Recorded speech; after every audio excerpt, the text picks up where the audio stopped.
Welcome to అరేష్ academy. నిన్న జరిగినటువంటి SI మెయిన్స్లో కొన్ని ఇంపార్టెంట్ క్వశ్చన్స్ చూద్దామండి. మ్యాథమెటిక్స్ వచ్చినటువంటి కొన్ని క్వశ్చన్స్ కూడా చాలామంది డిఫికల్ట్గా ఫీల్ అయ్యారు. సో అటువంటి మోడల్ మనం ఈరోజు ట్రై చేద్దామండి.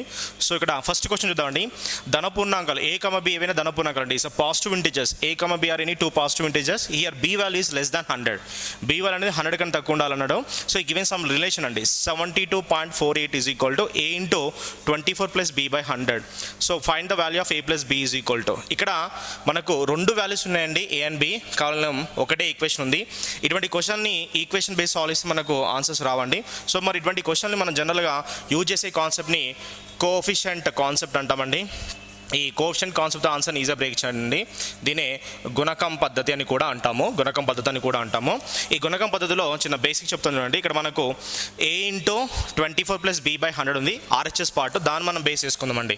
So 24 into A plus A into B, A by 100. ఇక్కడ ఏ యొక్క గుణకం ఎంత ఉందండి? 24. సో 24 యొక్క గుణకాలు ఈ విధంగా మనం బ్రేక్ చేయాలండి. ఈ 72 ప్లస్ 48ని 72 ప్లస్ 0.48 తీసుకుంటున్నాను. సో 72 ప్లస్ 4.8 తీసుకుంటున్నాను అంటే 24 అనేది 72 డివైడ్ చేస్తుంది. అంటే 24 A is equal 72, 0.48 is equal AB by 100 అవుతుంది. సో ఎందుకంటే ఇక్కడ బీ వాల్యూ లెస్ దాన్ 100 అని ఒక కండిషన్ ఇచ్చాడు. ఇంకో కండిషన్ ఏంటంటే మనం బ్రేక్ చేసేటప్పుడు, ఖచ్చితంగా బ్రేక్ చేసేటప్పుడు మనం ఫస్ట్ ప్రయారిటీ ఇక్కడ ఫస్ట్ నెంబర్కి ఛాన్సెస్ ఇవ్వాలి. ఇక్కడ ఏ ఉంది, ఏ యొక్క ఫస్ట్ మల్టిపుల్ కాబట్టి 24 మల్టిపుల్ 72 ఉంటుంది. సార్ 48 కూడా వస్తుంది కాబట్టి అంటే ఫస్ట్ మనకు నెంబర్ ఫస్ట్ నుంచి మనము లీస్ట్ ఆర్డర్లో రావాలి. సో 72.48లో లీస్ట్ మనకు 72. ఓకే, సో 72 అక్కడి నుంచి మనం తీసుకోవాలి కాబట్టి so 24 A is equal to 72, A is equal to 3. A is equal to 3 వచ్చింది కానీ ఇప్పుడు next AB by 100 is equal to మనకు 0.48 ఉందండి. అదే ఏ అంటే ఎంత వచ్చిందని మనకు 3. B by 100 is equal to 0.48 అండి. So 3 1s 3 16s 0.16. B is equal ఎంత ఉందండి మనకు 100 అంటే బి ఈజ్ ఈక్వల్ ఎంత వస్తుందండి? 16 వస్తుంది. ఏ ఈజ్ ఈక్వల్ ఎంతంటే 3 అండి. బి ఈజ్ ఈక్వల్ ఎంతండి? 16. So A plus B is equal ఎంతంటే మనకు 19. మనకు ఇది మన క్వశ్చన్ అండి. ఆప్షన్స్ కూడా మనకు ఆ విధంగా ఇచ్చాడండి. Option A. So option A చూద్దామండి. సో ఆప్షన్ ఏ మనకు 15 and option B 17 and option C 19 and option D 21. So మన ఆన్సర్ వచ్చేసి 19 అండి. సో ఏ ఈజ్ ఈక్వల్ ఎంత వచ్చిందంటే 3, బి ఈజ్ ఈక్వల్ ఎంతంటే 16. సో జాగ్రత్తనండి, ఇటువంటి క్వశ్చన్స్ అన్ని కూడా మనం కోఎఫిషియంట్ కాన్సెప్ట్తో బ్రేక్ చేస్తామండి. గుణక పద్ధతి అని ఉంటాం. So 24 into A 24 A, next A into B, AB by 100. So 24 is equal 72. So therefore A is equal to మనకు 3 వస్తుంది. So substitute the A value into the second equation. B is equal to 16 వచ్చిందండి మనకు. A is equal to 3 and B is equal 16. So total value ఎంతంటే మనకు 19. So ఎప్పుడైనా గుర్తుపెట్టుకోండి, ఈ question వచ్చినప్పుడు మనకు కేవలం ఒకే ఒక ఈక్వేషన్ ఇచ్చాడు. ఒకే ఒక ఈక్వేషన్ ఇచ్చి దానిలో మనకు లిటరల్ అంటే చరరాశులు ఇచ్చినప్పుడు వాటి విలువలు కనుక్కోవాలంటే వాటిని గుణక పద్ధతిలో విడగొట్టాలి, కోఎఫిషియంట్ కాన్సెప్ట్తో విడగొట్టాలి. ఆ గుణక పద్ధతి కూడా ఎప్పుడు లీస్ట్ నుంచే స్టార్ట్ చేయాలి. ఇక్కడ 72.48 ఉంది. 72 లీస్ట్ ఏందండి? సో 72. 70 సార్ లీస్ట్ 70 కదా అంటే 70ని 24 డివైడ్ చేయదు కాబట్టి 72 తీసుకున్నాను. సో 72 తీసుకున్నాను. సో 70 పైనుంచి మనకి ఇక్కడ 70 పైనుంచి కాబట్టి 70ని 24 డివైడ్ చేయదు. 72ను 24 డివైడ్ అవుతుంది కాబట్టి first 24 is equal 72, A is equal to 3. Then B value ఎంత వచ్చింది మనకు 16. A plus B is equal ఉందండి 19. ఓకే, ఇది ఒక క్వశ్చన్ అండి. ఇంకా మిగతా క్వశ్చన్ కూడా చూద్దామండి 1 by 1.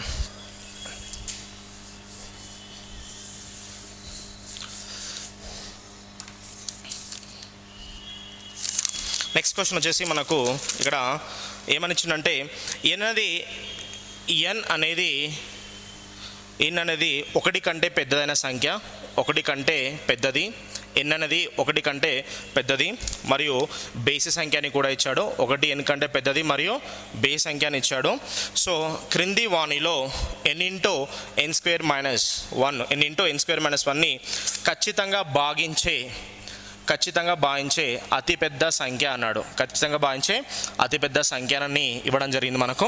ఇక్కడ మనకు బేస్ సంఖ్యలు 1 3 5 7 సో 9 11 13 15 17 ఎట్సెట్రా. సో ఇక్కడ ఫస్ట్ మనం ప్రయారిటీ చూసుకుందామండి. సో ఫస్ట్ మనకు 1 కన్నా పెద్ద బేస్ సంఖ్య అంటే ఇక్కడ 3 నుంచి చూద్దాం. ఫస్ట్ 3 సబ్స్టిట్యూట్ చేయండి. 3 into 3 square minus 1. So 3 into 3 square అంటే 9 అండి. So 3 8s 24.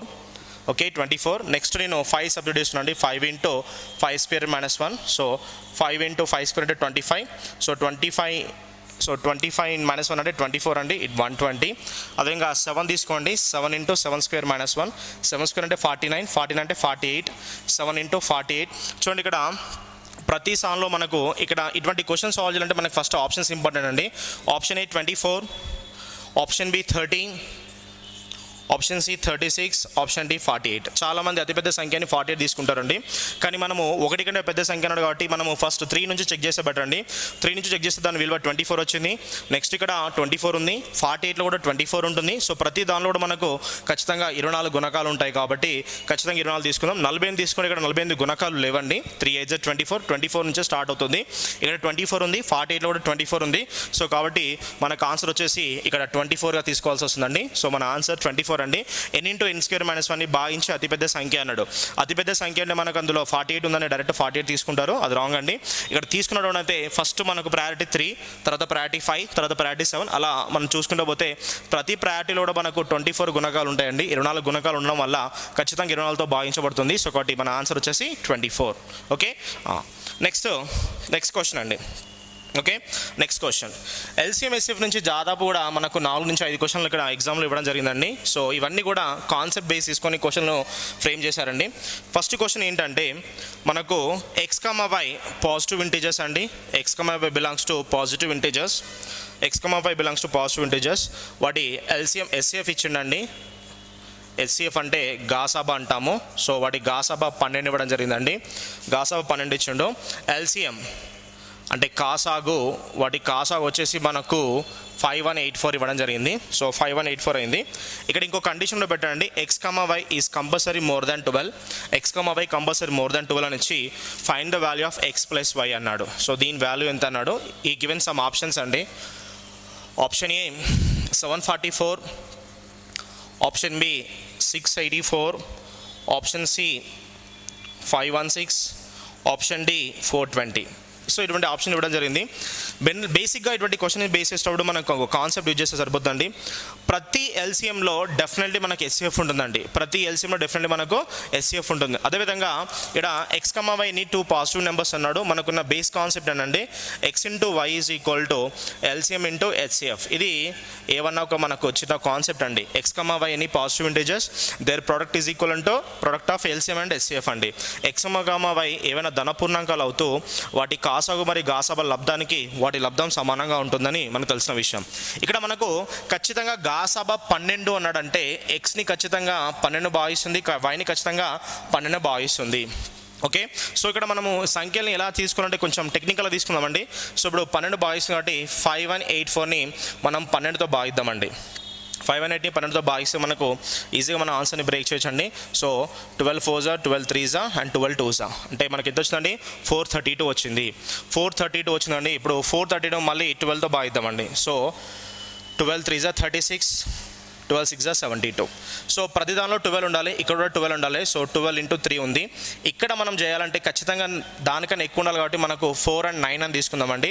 ఎందుకంటే మనము ఖచ్చితంగా ఎల్సిఎం ఎస్సిఎఫ్ వచ్చిన తర్వాత ప్రతి నంబర్ కూడా మనకు కోప్రైమ్ కావాలి, మిగిలిన ఫ్యాక్టర్స్ అని కూడా కోప్రైమ్ కావాలి. కోప్రైమ్ అంటే సాపేక్ష ప్రధాన సంఖ్యలు కావాలి. అంటే ఎస్సిఎఫ్ వచ్చిన తర్వాత ప్రతి వాల్యూ కూడా సాపేక్ష ప్రధాన సంఖ్యలు కావాలి. సో ఇక్కడ 4 9 సాపేక్ష ప్రధాన సంఖ్యలు. దీనిలో మనకు ఖచ్చితంగా గరిష్టంగా తీసుకుందాం. గాసాబా అంటే గరిష్టం తీసుకుందండి. సో గరిష్టం అంటే ఏంటండి, 12 9 108, 12 9 108. ఒక సంఖ్యని 108 అని తీసుకుంటున్నాను, ఒక సంఖ్యని 108 అని తీసుకుంటున్నాను. ఇంకో సంఖ్య తెలియదు y. మనకు ఎల్సిఎం ఎంత ఇచ్చిండండి, 5184 ఇచ్చిండు. ఎస్ఎఫ్ ఎంత ఇచ్చిండండి, 12 ఇచ్చిండు. ఓకే, సో సింపుల్ క్యాలిక్యులేషన్ అంటే మనం ఈజీగా ఆన్సర్ని బ్రేక్ చేయొచ్చు. సో 12 1s 12 9s, ఇది 9 మల్టిపుల్. సో 9 మల్టిపుల్ అంటే 9 5s.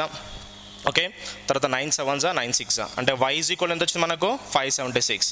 x ఈజ్ ఈక్వల్ ఎంత ఉందంటే మనకు ఆల్రెడీ 108. సో x + y అన్నాడు కాబట్టి యాడ్ చేస్తే దిస్ ఈజ్ 4 అండి.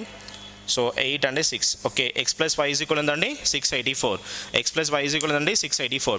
అండ్ ఈ ఆప్షన్ ఇంకా ఈజీగా కూడా బ్రేక్ చేయొచ్చు. ఏంటంటే చిన్న బేసిక్ కాన్సెప్ట్ తోటి కూడా. సో ఫస్ట్ నార్మల్ ఎలా చేయాలో చూద్దామండి. మనకు వచ్చినటువంటి కాసాగు ఎంతండి 5184. ప్రతి కాసాగుని వాటి గాసాబా ఖచ్చితంగా భాగిస్తుంది, అది తెలిసిన నియమము. సో 5184ని 12తో భాగిస్తే మనకు మిగిలినది ఏంటండి 432. మళ్ళీ దీని గాసాబాలా విడగొడితే 12 36 432 వస్తుంది. ఇప్పుడు 12 దీనిలో కూడా 12 ఉందండి. సో మనం ఏం చేద్దామంటే అతిపెద్ద సంఖ్య 36 చెప్పారు. దీని కారణాంకాలు విడగొట్టండి. ఏ కారణాంకాలు అంటే సాపేక్ష కారణాంకాలు విడగొట్టండి. సాపేక్ష కారణాంకాలు అంటే 4,9. దీనిలో అతిపెద్ద కారణాంకం 9. సో 12 9 108. ఒక సంఖ్య 108 అని తీసుకుందండి. ఇంకో సంఖ్య ఏమవుతుంది ఆటోమేటిక్గా 576 అవుతుంది. ఇది బేసిక్ బట్టి. అండ్ ఇంకోటి దీన్ని చిన్న కాన్సెప్ట్ తోటి బ్రేక్ చేయొచ్చండి. మనకు ఖచ్చితంగా 2 సంఖ్యల మొత్తం అని అన్నాడు. ఇక్కడ కాసాగు 5184 is a 9 multiple. So 5184 is a 9 multiple. So సంఖ్యలు 9 మల్టిపుల్ ఉన్నాయి. సో 9 గుణకాలను కూడినా, 9 గుణకాలను భాగించినా, 9 గుణకాలను తీసివేసినా కూడా మనకు వాటి ఫలితం కూడా 9 వస్తుందండి. ఇప్పుడు సో మనకి ఇందులో ఉన్న ఆప్షన్లో కూడితే సో 6 + 8 + 4 కూడితే మనకు 18 అండి. 18 9 యొక్క గుణకం కాబట్టి డైరెక్ట్ మన ఆన్సర్ 684 అండి. సో ఈ విధంగా మన ఆన్సర్ని బ్రేక్ చేసుకోవచ్చు. ఇక్కడ 108 తీసుకోవడానికి కారణం ఏంటంటే x, y విలువలు ఖచ్చితంగా 12 కన్నా ఎక్కువ ఉండాలి. సో మనకు 12తో భాగిస్తే మనకు కాసాగులో 432 గాసాబాలు ఉంటాయి. సో ఆ 12తో తీస్తే మనకు 36 మిగిలింది. ఆ మిగిలిన సంఖ్య గాసాబా కాకుండా మిగిలిన సంఖ్యని సాపేక్ష ప్రాణ సంఖ్య లబ్ధంగా రాయండి. సో 4,9. దీనిలో గరిష్ట మూలకం 9. సో కాబట్టి ఒక సంఖ్య 12 9 108. సో 2 సంఖ్యల లబ్ధం ఈజ్ ఈక్వల్ టు కాసాగు ఇంటూ గాసాబా. 108 ఉందండి. 12 9 108. 9 5 9 7 9 6 576. ఒక సంఖ్య 576 అయితే ఇంకో సంఖ్య ఉందండి 108. So x + y = 684. ఇంకా సింపుల్ కాన్సెప్ట్. మనకి ఇచ్చిన ఎల్సిఎం మనకు 9 మల్టిపుల్ కాబట్టి so some of the numbers ఖచ్చితంగా ఎల్సిఎం వచ్చిన నెంబర్స్ అన్ని కూడా ఖచ్చితంగా 9 మల్టిపుల్ అవుతాయి. 9 మల్టిపుల్స్ని యాడ్ చేస్తే మనకు 9 మల్టిపులే వస్తుంది. సో ఎల్సిఎం అంటే ఏంటంటే ప్రొడక్ట్ మనకు కామన్ మల్టిపుల్ ఆఫ్ నెంబర్స్ అంటాం. అంటే ఖచ్చితంగా ప్రతి నెంబర్ 9 మల్టిపుల్ ఉంటుంది. ఖచ్చితంగా ఉంటుంది కాబట్టి మనకు 9 మల్టిపుల్ వచ్చింది కాబట్టి డెఫినెట్లీ మన ఆన్సర్ కూడా 9 మల్టిపుల్. సో 9 మల్టిపుల్ అంటే 684 డైరెక్ట్ మన ఆన్సర్. ఓకే. సో ఈ క్వశ్చన్ మనము డైరెక్ట్ 9 మల్టిపుల్ తోటి బ్రేక్ చేయొచ్చండి.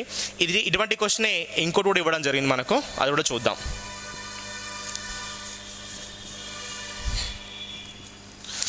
ఇంకో క్వశ్చన్ వచ్చండి. 2 అభాజ్య సంఖ్యలు అని ఇచ్చాడు మనకు. ఇక్కడ 2 అభాజ్య సంఖ్యలు ప్రధాన సంఖ్యలను ఇచ్చాడు. అభాజ్య సంఖ్యలు prime numbers. Okay, prime numbers ఇచ్చి సో ఇక్కడ ఇచ్చి ఇంకో కండిషన్ కూడా ఇచ్చాడండి. ఏ మోర్ దెన్ బి అంటే ఫస్ట్ సంఖ్య సెకండ్ సంఖ్య ఎక్కువ ఉంటుంది. ఇచ్చి వాటి కాసాగు కూడా ఇవ్వడం జరిగిందండి. వాటి కాసాగు వచ్చేసి 319. వాటి కాసాగు వచ్చేసి 319.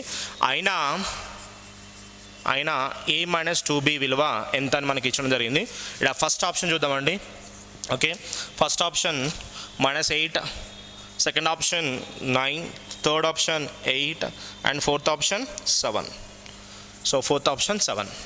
ఇక్కడ 1 by 1 సాల్వ్ చేద్దామండి. ఇక్కడ 2 సంఖ్యల కాసాగు 3 1 అని ఇచ్చిండు. 2 ప్రైమ్ నెంబర్స్ కూడా ఇచ్చిండు. ఇంకోటి గుర్తుపట్టుకోండి, ఎప్పుడైనా కూడా అభాజ్య సంఖ్యలు అంటే ప్రధాన సంఖ్యలు కాన్సెప్ట్ ఆల్రెడీ కూడా ఉన్నాం. ఏ ప్రధాన సంఖ్యల కాసాగైనా వాటి లబ్ధానికి సమానం. అంటే ఖచ్చితంగా ఏ అనేది ప్రధాన సంఖ్య, బి అనేది ఖచ్చితంగా ప్రధాన సంఖ్య అవుతుంది. సో ఏ అనేది ప్రధాన సంఖ్య, బి అనేది ప్రధాన సంఖ్య అవుతుంది. సో ఇక్కడ గుర్తుపెట్టుకోవాల్సిన విషయం ఏంటంటే జనరల్గా మనం థింక్ చేయొచ్చిన విషయం ఏంటంటే జనరల్గా అంటే ప్రధాన సంఖ్యలు అన్నీ కూడా మనకు డెఫినెట్లీ అక్కడ ఉన్నటువంటి సంఖ్య మనకు బేస్ ప్రధాన సంఖ్య. అంటే ఖచ్చితంగా మనకున్న 2 ప్రధాన సంఖ్యలు కూడా బేస్ సంఖ్యలు అవుతాయి.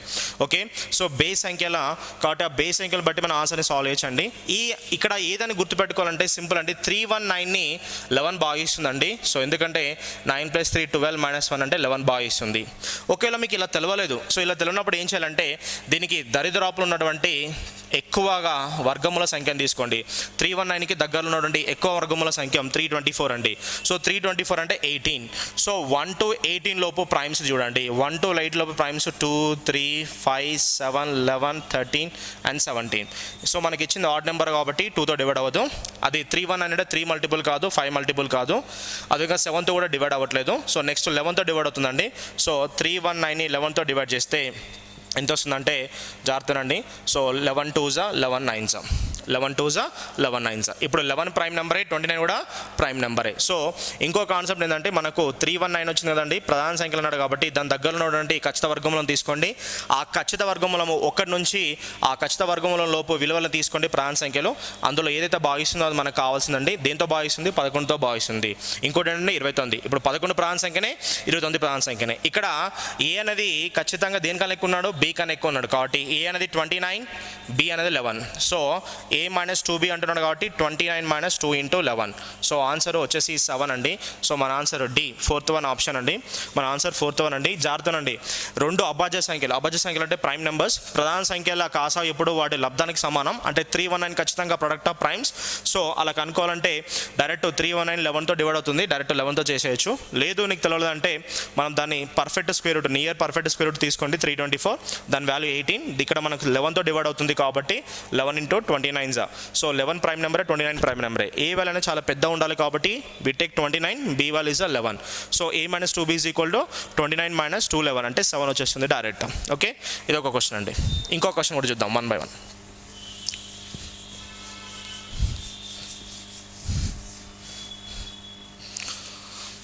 ఇంకో క్వశ్చన్ కూడా చూద్దామండి. ఓకే, సో రెండు సంఖ్యల మొత్తం 125, రెండు సంఖ్యల మొత్తం మనకు 125 అని ఇవ్వడం జరిగిందండి. రెండు సంఖ్యల మొత్తం 125, వాటి గాసాబా ఇచ్చిండు, వాటి గాసాబా 25, వాటి కాసాగు 150 అని ఇవ్వడం జరిగింది. ఆయన వృత్కముల మొత్తం అన్నాడండి, సమ్ ఆఫ్ రెసిప్రోకల్ అడిగాడు. సమ్ ఆఫ్ రెసిప్రోకల్స్, విలోమాల మొత్తము. సో విలోమాల మొత్తము అని వాడండి, విలోమాల మొత్తం అండి. వృత్కమాల మొత్తం అంటే విలోమాల మొత్తం అండి. అంటే 1/x ప్లస్ 1/y వాల్యూ మనం ఫైండ్ అవుట్ చేయాలి. ఇక్కడ ఆప్షన్స్ ఇచ్చాడండి, మనకు విలోమాల మొత్తం అన్నాడు కాబట్టి ఖచ్చితంగా మనకు అది కరణీయ సంఖ్యనే అవుతుంది. So answer 1/65, B 1/50, C 1/40, D 1/30. Okay, so ఇక్కడ జాగ్రత్తనండి, రెండు సంఖ్యల మొత్తము 125, వాటి గాసాబా 25, కాసాగు 150 అన్నాడు. సో మనకు తెలిసిన విషయం ఏంటంటే రెండు సంఖ్యల లబ్ధము కాసాగు గాసాబాల లబ్ధానికి సమానం, అది మనకు తెలిసిన విషయం. అంటే x into y is equal to 25 into 150. Okay, 25 into 150. ఇక్కడ అదేవిధంగా మనకి x plus y is equal to 125 అని ఇచ్చిండు. దీన్ని నేను xyతో భాగిస్తున్నాను. xyతో భాగిస్తే ఇక్కడ 25 ఇంటూ 150 దాంతో భాగించాలి. x ప్లస్ వైని xyతో భాగిస్తే ఇక్కడ 125 దేంతో భాగించాలంటే 25/150 భాగించాలి. సో దీన్ని x/xy, y/xy is equal to 25 times అమ్మ 5 టైమ్స్, 5 టైమ్స్ అమ్మ 30 టైమ్స్, 1/30. సో ఇక్కడ y క్యాన్సల్, ఇక్కడ x cancel, 1/y is equal to 1/x. వృత్కమాల మొత్తం మనకు 1/30 అంటే answer D is the right answer. Okay, D is the right answer. ఇక్కడ రెండు సంఖ్యల మొత్తం 125, వాటి గాసాబా కాసాగా 150 అయితే వాటి విలోమాల మొత్తం అన్నాడు.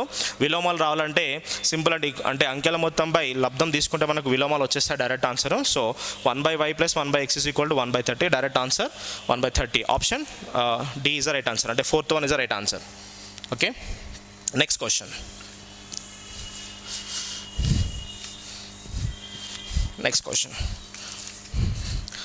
ఇంకో క్వశ్చన్ కూడా చూద్దామండి. So 1 by 1.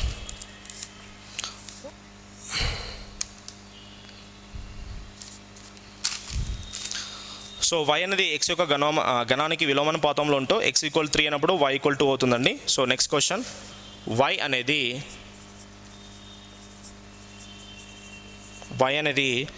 x యొక్క గణానికి విలోమానుపాతంలో ఉంటుంది. సో x = 3 అయినా y = 2 అవుతూ అప్పుడు x = 1/2 అయినా y విలువ ఎంత? Option A 234, option B 324, option C 423, option D 432. ఇక్కడ x = 3 అంటే 3³ అంటే మనకు 9 మల్టిపుల్, అన్నీ కూడా 9 మల్టిపుల్ ఉన్నాయి. కాబట్టి సో దీన్ని మనం సింపుల్గా సాల్వ్ చేద్దామండి. y అనేది xకి విలోమానుపాతం ఉందంటే y విలోమానుపాతం x/3 అంటే 1/x3 ఈ విధంగా రాసుకోవచ్చు. దీన్ని సరళీకరిస్తే y = k × 1/x3 అండి. k అంటే స్థిర విలువ. ఇక్కడ x విలువ ఎంత వచ్చిందండి? 3 ఇవ్వడం జరిగింది. అప్పుడు y ఎంత అవుతుంది? 2. అంటే y విలువ 2 అవుతే x విలువ ఎంతండి? 3³ సో వాడు 3³ అని ఇచ్చాడు. సో 3³ అంటే 27 అంటే k = 27 × 2 అంటే మనకు k = ఎంతండి? 54 అంటే మనకు 9 మల్టిపుల్, అక్కడ ఆన్సర్ కూడా 9 మల్టిపుల్ ఉంది. ఇప్పుడు నెక్స్ట్ ఏమన్నాడు? y వాల్యూ కనుక్కోవాలి. ఇప్పుడు x వాల్యూ ఎంత అన్నాడు? 1/2 whole cube, k constant. So 1/2 అంటే 1/8 అంటే 8. ఓకే 1/8 అంటే 8 వచ్చేసింది. సో 8 ఇంటూ మనకు కే వాల్యూ ఆల్రెడీ ఎంత వచ్చిందండి 54. కే వాల్యూ ఎంత వచ్చిందండి 54. ఇక్కడ మనకు ఒకటి స్థానం 8 ఉంది, ఇక్కడ 4 ఉంది, ఇక్కడ 8 ఉందండి. 8 4 32. ఒకట్ల స్థానం 2 ఉండాలి. ఒకట్ల స్థానం 2 ఉన్న రైట్ ఆన్సర్ మనకు ఏంటండి ఫోర్త్ ఆప్షన్ 432. ఫోర్త్ ఆప్షన్ 432 అండి. ఓకే y అనేది x యొక్క గణానికి విలోమానుపాతంలో ఉంటుందండి. y అనేది x యొక్క గణానికి విలోమానుపాతంలో ఉంటుంది. y x యొక్క గణానికి విలోమానుపాతంలో ఉంటుంది. x = 3 అయితే y = 2 అవుతుంది. x = 3 అయితే y = 2 అవుతుంది. అంటే 2 = k × 1/x³ అంటే 3³ 3³ అంటే 27. సో 27 × 2 అంటే 54. కే వాల్యూ 54 వచ్చింది. నెక్స్ట్ ఎక్స్ వాల్యూ 1/2 అవుతాయి. అంటే 1/2³ ఇంటూ కే అంటే ఏంటంటే 54. 1/2³ అంటే 1/8. సో డినామినేటర్ న్యూమరేటర్ అవుతుంది. సో 54 8 432. సో డైరెక్ట్ యూనిట్ 2 ఉంటే డైరెక్ట్ ఆన్సర్ 432. మన ఆన్సర్ వచ్చేసి 432 ఆప్షన్ 4th ఆన్సర్ అమ్మా. ఓకే ఇది నెక్స్ట్ క్వశ్చన్. ఇంకో క్వశ్చన్ కూడా చూద్దామండి.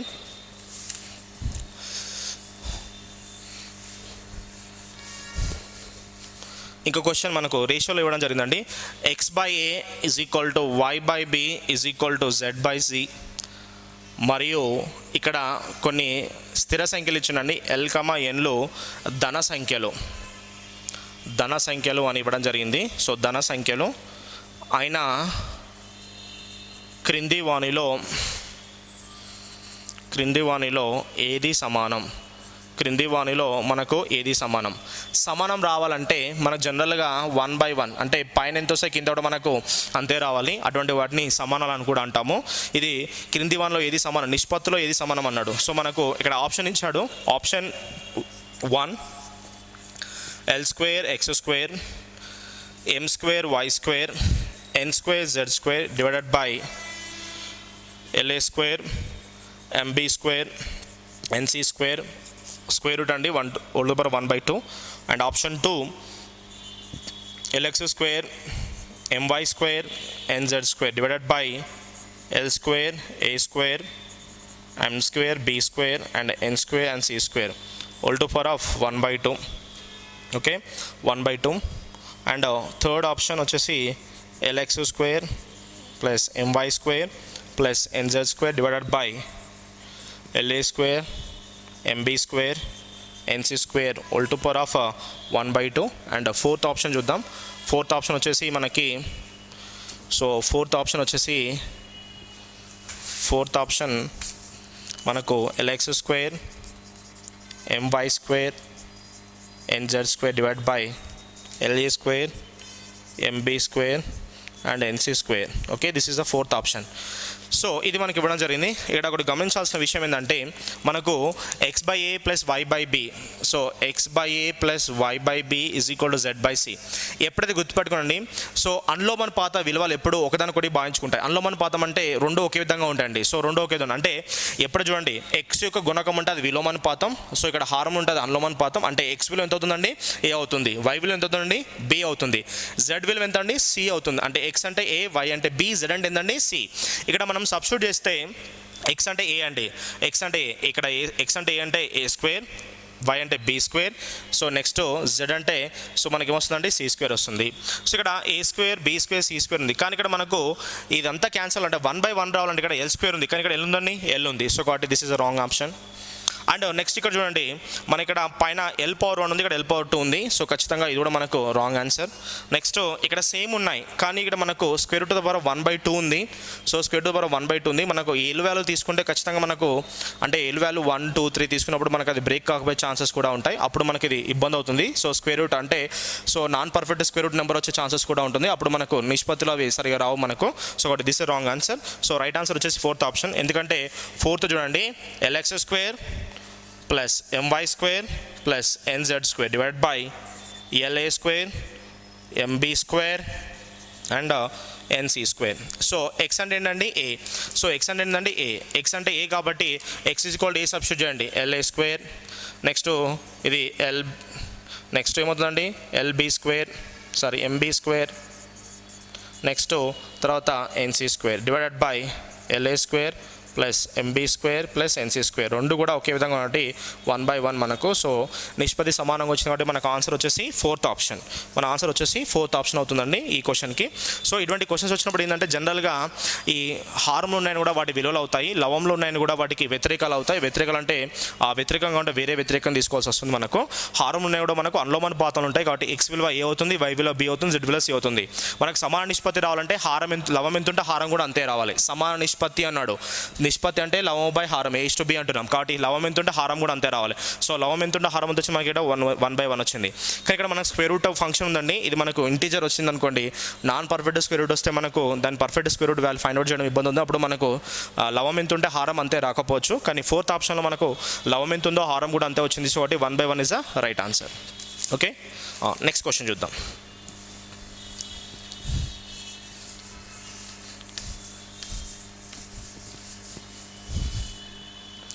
సో నెక్స్ట్ క్వశ్చన్ చూద్దాం. మీకు ఇంకా క్వశ్చన్స్ ఏమైనా టిపికల్ అనిపించినా మీరు కింద కామెంట్ సెక్షన్లో కూడా పోస్ట్ చేయండి, అవి కూడా మనం డిస్కస్ చేద్దాం నెక్స్ట్ వీడియోలో కూడా.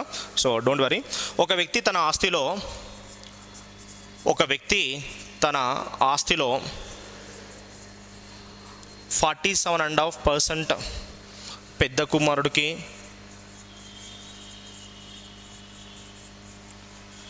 తర్వాత 32.5 చిన్నవాడికి, 5% దేవాలయానికి,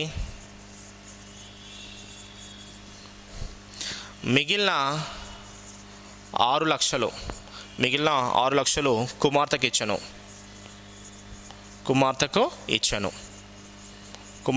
ఇచ్చాను. అయినా చిన్నవాడి వాటా ఎంత? ఇది క్వశ్చన్. మనకు లక్షల్లో అడిగిండు, చిన్నవాడి వాటా లక్షల్లో. ఆప్షన్ ఏ 2 లక్షలు, option 1 2 lakhs, option 2 6 lakhs, option 3 13 lakhs, option 4 15 lakhs. Okay, ఇది మనకి ఇచ్చినటువంటి క్వశ్చన్ అండి. సో ఒక వ్యక్తి తన ఆస్తిలో 47.5% పెద్ద కుమారుడికి ఇచ్చిండు, 32.5% చిన్నవాడికి ఇచ్చిండు, తర్వాత 5% దేవాలయానికి ఇచ్చిండు, మిగిలిన 6 లక్షలు కుమార్తెకి ఇచ్చిండు. ఆయన చిన్నవాడి వాటా ఎంత అన్నాడు. సో ఇక్కడ గమనించాల్సిన విషయం ఏంటండి, సో పెద్ద కుమారుడు అంటున్నాడు. సో పెద్ద కుమారుడు అంటే ఎల్డర్ సన్కి చూద్దామండి. ఎల్డర్ సన్కి 47.5% ఇచ్చిండు. 47.5 అంటే 47.5%. అండ్ యంగర్ సన్ అంటే చిన్నవాడు అండి, 32.5%. ఓకే, టెంపుల్ అండి, సో టెంపుల్కి ఎంత ఇచ్చిండండి 5%. ఓవరాల్గా తీసుకున్నట్టయితే 47 అండ్ చూడండి ఇక్కడ 47.5 32.5 ఉందండి. ఓకే, సో 0.5 1 అండి, 47 + 33 40 అంటే ఈ 0.5 1 అవుతుంది. సో 33, 47 + 33 అంటే మనకు డైరెక్ట్ వచ్చేసి 80 అవుతుందండి. 80 + 5 85%, అంటే 85% అయిపోయింది మనకు. 85% అయిపోతే మనకు లెఫ్ట్ వచ్చేసి 15%. మొత్తం 100లో 80% అయిపోయింది. ఇంకెంత మిగిలింది మనకు 15% మిగిలింది. సో 15% కుమార్తెకి ఇచ్చిండు. కుమార్తె కంటే 15% ఎన్ని lakhs అండి, సో 6 lakhs అవుతుంది. సో 16 lakhs అవుతుంది. ఇప్పుడు మనకు ఎంత కావాలండి, చిన్న కుమారుడికి ఇచ్చింది ఎంత అండి 32.5%. 32.5% అంటే చూడండి 32.5% అంటే 15% + 15%. 15% + 15% అంటే 6 lakhs + 6 lakhs 12 lakhs. 12 lakhs పైన ఆప్షన్. సో మనకు ఇంకో 15% చూద్దాం. ఇంకో 15% 6 lakhs అవుతుంది. ఓకే, 6 lakhs అవుతుంది. మనకు పెద్ద కుమారుడికి వచ్చింది 32.5%. ఓకే, సో ఇక్కడ చూడండి 15 + 15 12 lakhs అయిపోతుంది. మనకు సింపుల్ అండి, 15% అన్నట్టు. నెక్స్ట్ మనకు 2.5% కావాలి. 2.5% వచ్చేసి మనకు 3 lakhs అవుతుంది. సో ఓవరాల్గా అంటే మనకు ఆఫ్ చేస్తే సరిపోతుందండి. So 15 + 15 30, 32.5% = 6 + 6 12, 12 + 3 15 lakhs. సో మిగతా అంటే చిన్న కుమారుడికి ఇచ్చిన డబ్బులు ఎంత అండి, మనకు 15 lakhs అవుతుంది. సో 15 lakhs అవుతుంది. ఇది సింపుల్ ప్రాసెస్ అండి. లేదు అనుకుంటే 15% 6 lakhs అవుతాయి. 15% 6 lakhs అవుతాయి. 100% ఎంత? సో 100% ఎంత? 5 3s 5 20s 3 1s 3 2s అంటే మొత్తం ఎంత అండి 40 lakhs. ఇది అతని తండ్రి ఆస్తి 40 lakhs అండి. అందులో చిన్న కుమారుడికి 32.5%. 32.5% అంటే 32.5% అని మన భిన్నంలో 3/8కి సమానం. సో 3/8కి సమానం అంటే 3/8. So 8 1s 8 5s 5 3s 15 lakhs. So direct fourth option 15 lakhs ఇలా కూడా చేయొచ్చు. లేదా మనకు 15% 6 lakhs అండి. Again 15% 6 lakhs. 6 + 6 12 lakhs అవుతుంది. దానిలో 2.5% వచ్చేసి మనకు 3 lakhs అవుతుంది. అంటే మనము 15ని మనం ఆఫ్ చేయండి, ఆఫ్ చేస్తే 6ని ఆఫ్ చేస్తే 3 అవుతుంది. So 2.5% is equal 3 lakhs. ఓవరాల్లీ 15 lakhs అవుతుంది. సో డైరెక్ట్ ఆన్సర్ వచ్చేసి మనకు ఫోర్త్ ఆప్షన్. ఓకే, అదేవిధంగా నెక్స్ట్ క్వశ్చన్ చూద్దాం. ఓకే, నెక్స్ట్ క్వశ్చన్ చూద్దామండి. ఒక వ్యక్తి నెల జీతంలో 80% ఖర్చు పెడతాడు. అతని నెలసరి జీతం 20% పెరిగితే అప్పుడు ఆదా సొమ్ములో పెరుగుదల శాతం ఎంత అన్నాడు. సో ఇక్కడ చూద్దామండి. ఫస్ట్ దాన్ని బేసిక్ వైజ్గా సాల్వ్ చేద్దాం. జీతం, ఓకే, తర్వాత ఖర్చు, తర్వాత పొదుపు. ఓకే, పొదుపు. ఓకే, ఫస్ట్ మొదటి జీతం గురించి చూద్దాం. సో మొదటి జీతం 100% అంటే 100 రూపాయలు ఉంటే అతడు 80% ఖర్చు చేస్తున్నాడు. అంటే 80% ఖర్చు చేస్తున్నాడు అంటే అతని ఖర్చు 80 రూపాయలు. 80 రూపాయలు అయితే పొదుపు 20 రూపాయలు అవుతుంది. పొదుపు ఎంత అవుతుందండి? 20 రూపాయలు. ఇప్పుడు రెండవ జీతం చూద్దాం. ఇప్పుడు జీతం ఎంత పెరిగిందండి? 20% పెరిగింది. 20% పెరిగిందంటే 120 రూపాయలు. ఇప్పుడు అదేవిధంగా అతని ఖర్చు కూడా 20% పెంచిండు. అంటే 80 రూపాయలు ఉంటూ 80లో 20%. 80లో 20% అంటే 10% 8 రూపాయలు, 20% 16 రూపాయలు. అంటే ఎంత అవుతుందండి? 96 రూపాయలు అవుతుంది. ఎంత అవుతుందండి? 96 రూపాయలు అవుతుంది. ఓకే, సో 80లో 20% ఎంత ఉంటుంది? మనకు 16 రూపాయలు. 80 + 16 అంటే ఎంత? 96 రూపాయలు. 120 రూపాయలు ఖర్చు పెడుతున్నాడు, 96 అంటే 120 రూపాయలు సంపాదిస్తున్నాడు, 96 ఖర్చు పెడుతున్నాడు. అంటే మనకు ఇంకెంత కావాలండి? 34 రూపాయలు వస్తుందండి. ఇంకెంత వస్తుంది మనకు? సో 34 రూపాయలు వస్తుంది మనకు. సో 24 రూపీస్ వస్తుంది మనకు. 24 రూపాయలు మనకు రావడం జరుగుతుందండి. అంటే 120 రూపాయలు 90 రూపాయలు ఖర్చు అయిపోయినాయి. సో 120లో 90 రూపాయలు ఖర్చు అయితే ఇంకా పొదుపు ఎంత అవుతుంది? 24 రూపాయలు. సో మొట్టమొదటి పొదుపు 20, తర్వాత పొదుపు 24. అంటే మొదటి పొదుపు 20. ఎప్పుడైనా గుర్తుపెట్టుకోండి, శాతం అంటే లవము బై హారం ఇంటూ 100. హారంలో ఎప్పుడు మొత్తం తీసుకోవాలి. మొత్తం అంటే టోటల్, లేదా ఇనిషియల్ అంటే మొదటి విలువ తీసుకోవాలి. అవి ఏవి లేకపోతే మనకు ఇచ్చిన విలువ ఏదైతే విలువ ఇస్తాడో తీసుకోవాలి. ఇక్కడ మనకు మొదటి పొదుపు 20 రూపాయలు. సో మొదటి పొదుపు 20 రూపాయలు. ఇప్పుడు 20 రూపాయలు ఈ నుంచి ఎన్ని రూపాయలు పెరిగినాయి? మనకు 4 రూపాయలు పెరిగినాయి. సో 4 రూపాయలు పెరిగినాయి. శాతం అంటే ఇంటూ 100. 21/25 అంటే ఎంత అండి? 20%. సో మనకు ఆదాయం అంటే పొదుపు కూడా ఎంత పెరుగుతుంది? 20% పెరుగుతుంది. ఇక్కడ ఇంకో గమనించాల్సిన విషయం ఏంటంటే, ఇటువంటి క్వశ్చన్లు వచ్చినప్పుడు మనకు బేసిక్గా ఈ మోడల్ ఎలా సాల్వ్ చేస్తామంటే, ఒకవేళ జీతము ఖర్చు ఒకేలా ఖర్చు అయింది అండ్ పొదుపు జీతం కూడా ఒకలాగా పెంచిండు అంటే రెండు వేరే రకాలు పెంచితే మనం ఇలా ఈ కాన్సెప్ట్ ఉపయోగించి సాల్వ్ చేయొచ్చు. ఇక్కడ గుర్తుపట్టుకోవాల్సిన విషయం ఏంటంటే, జీతం వ్యక్తి నెల జీతం 80% ఉంది, ఖర్చు పెడతాడు. నెలసరి జీతం 20% పెరిగింది. అంటే 20% పెరిగింది. ఖర్చు ఎంత పెంచిండు? 20% పెంచిండు. సో ఖర్చు కూడా 20% పెరిగింది కాబట్టి అతని పొదుపులో కూడా మనకు డెఫినెట్లీ ఎంత పెరుగుతుంది? 20% పెరుగుతుంది. సో నెలసరి జీతం 20 పెరిగింది, ఖర్చు 20 పెరిగింది, ఆటోమేటిక్గా పొదుపు కూడా సేమ్ అంతే పెరుగుతుంది, 20%. ఒకవేళ ఇది మార్చింది అనుకోండి, సేమ్ మారిస్తే ఈ కాన్సెప్ట్లో చేయాలి. ఆదాయం 100 రూపాయలు, 80% అంటే 80 రూపాయలు ఖర్చు, 20 రూపాయలు పొదుపు. నెక్స్ట్ 20% పెరిగిందంటే 120 రూపాయలు, 10% పెరిగిందంటే 96 రూపాయలు. సో 120లోకి వెళ్ళి 96 పోతే 24 రూపాయలు ఉంటుందండి. 20 నుంచి 24 అంటే 4 రూపాయలు పెరిగినాయి.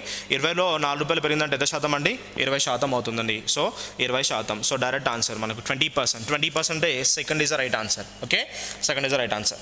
నెక్స్ట్ క్వశ్చన్ చూద్దాం. నెక్స్ట్ క్వశ్చన్ చూద్దాం.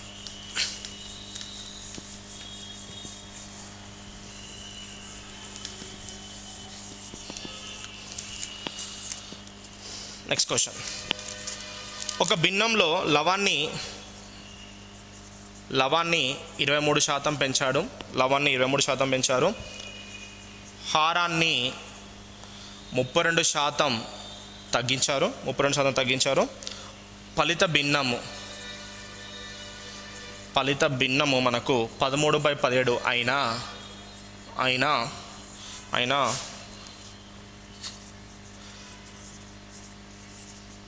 క్రొత్త భిన్నము అసలు భిన్నాల మొత్తం ఎంత?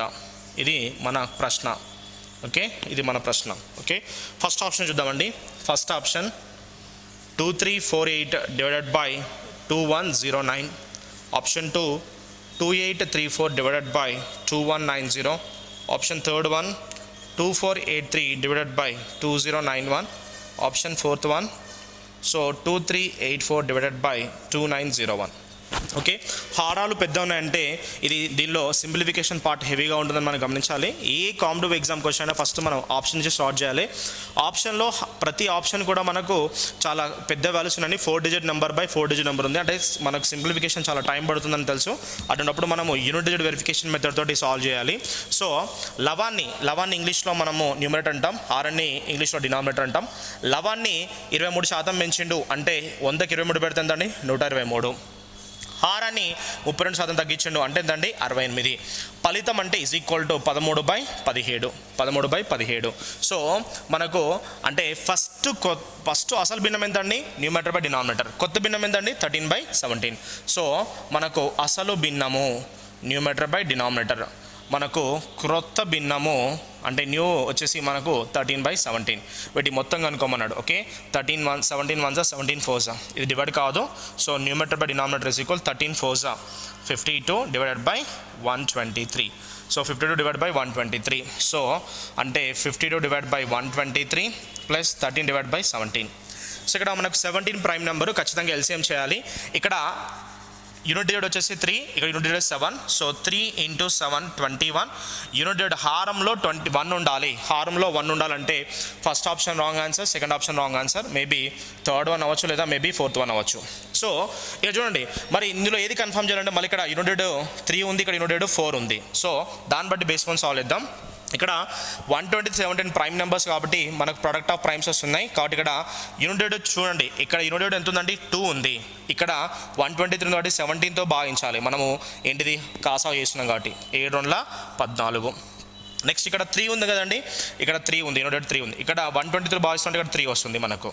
7 2 14 3 3 9. సో అంటే ఇక్కడ మనకి యూనిట్ డిజిట్ 4 ఉంది, ఇక్కడ 9 ఉంది. సో 9 + 4 3. సో యూనిట్ డిజిట్ మనకి ఇక్కడ ఏం రావాలి 3 రావాలి. సో మన ఆన్సర్ వచ్చేసి third is the right answer 24832091. ఇక్కడ ఆప్షన్స్ మనకు హెవీగా ఇచ్చినప్పుడు మనం చేయాల్సిన ప్రాసెస్ ఏంటంటే యూనిట్ డిజిట్ వెరిఫికేషన్ మెథడ్. మనకు అసలు భిన్నము 52/123, 52/123, కొత్త భిన్నము 13/17. మనకి ఏమన్నాడు అంటే క్రొత్త భిన్నము ప్లస్ అసలు భిన్నాల మొత్తం ఎంత అన్నాడు. సో ఆప్షన్స్ మనకు హెవీ నెంబర్ ఉన్నదంటే టైం టేకింగ్ క్వశ్చన్, కావాలని మీరు టైం వేస్ట్ చేయాలని ఇచ్చిన క్వశ్చన్. సో మనం దాన్ని బేస్ చేసుకొని చేయాలి. 17 prime number. So 17 prime number కాబట్టి మనకి ఎల్సిఎం ఖచ్చితంగా 123 × 17 చేయాల్సి వస్తుంది. సో ఎందుకంటే ఇచ్చిన రెండు సంఖ్యలు సాపేక్ష ప్రధాన సంఖ్యలు, సాపేక్ష ప్రధాన సంఖ్యల కాసాగు వాటి లబ్ధానికి సమానం, అంటే 123 × 17 కంపల్సరీ చేయాల్సిందే. కాబట్టి ఇక్కడ యూనిట్ డిజిట్ 3 ఉంది, ఇక్కడ 7 ఉంది. 3 7 21. యూనిట్ డిజిట్ 1, యూనిట్ డిజిట్ 1 హారంలో యూనిట్ డిజిట్ 1 రావాలి. సో ఫస్ట్ ఆప్షన్ లేదు, సెకండ్ ఆప్షన్ లేదు, third option favour, fourth option favour. So రెండు ఆప్షన్ టిక్ చేస్తాం. ఇప్పుడు మనం ఇక్కడ లాక్ అయిపోయినాం. ఇప్పుడు నెక్స్ట్ మనకి ఏంటంటే 11 చూద్దాం. 11 ఇక్కడ యూనిట్ డిజిట్ 3 ఉంది, ఇక్కడ 4 ఉంది. సో 11 దగ్గరికి వెళ్దాం. ఇక్కడ 123 ఉంది కాబట్టి మనం కాసా చేసినప్పుడు క్రాస్ మల్టిప్లికేషన్లో చేస్తాం కాబట్టి 2 7 14, unit digit is 4. Okay, unit digit 3 ఉంది. సో క్రాస్ మల్టిప్లికేషన్ చేస్తే 3 3 9, 4 + 9 13, యూనిట్ డిజిట్ 3. సో మన డైరెక్ట్ ఆన్సర్ 2483/2091. దీన్ని మీరు సింప్లిఫై చేయకూడదు, ఎగ్జామ్లో మెయిన్గా ఇది మీకు టైం టేకింగ్ కావాలని ఇచ్చాడు. ఇది నెక్స్ట్ క్వశ్చన్. ఓకే, మన ఆన్సర్ వచ్చేసి 2483/2091. నెక్స్ట్ క్వశ్చన్ చూద్దాం.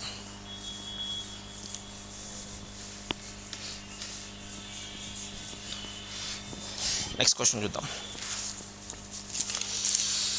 సో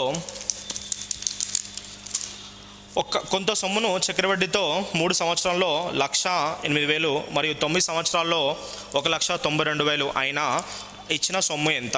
కొంత సొమ్ము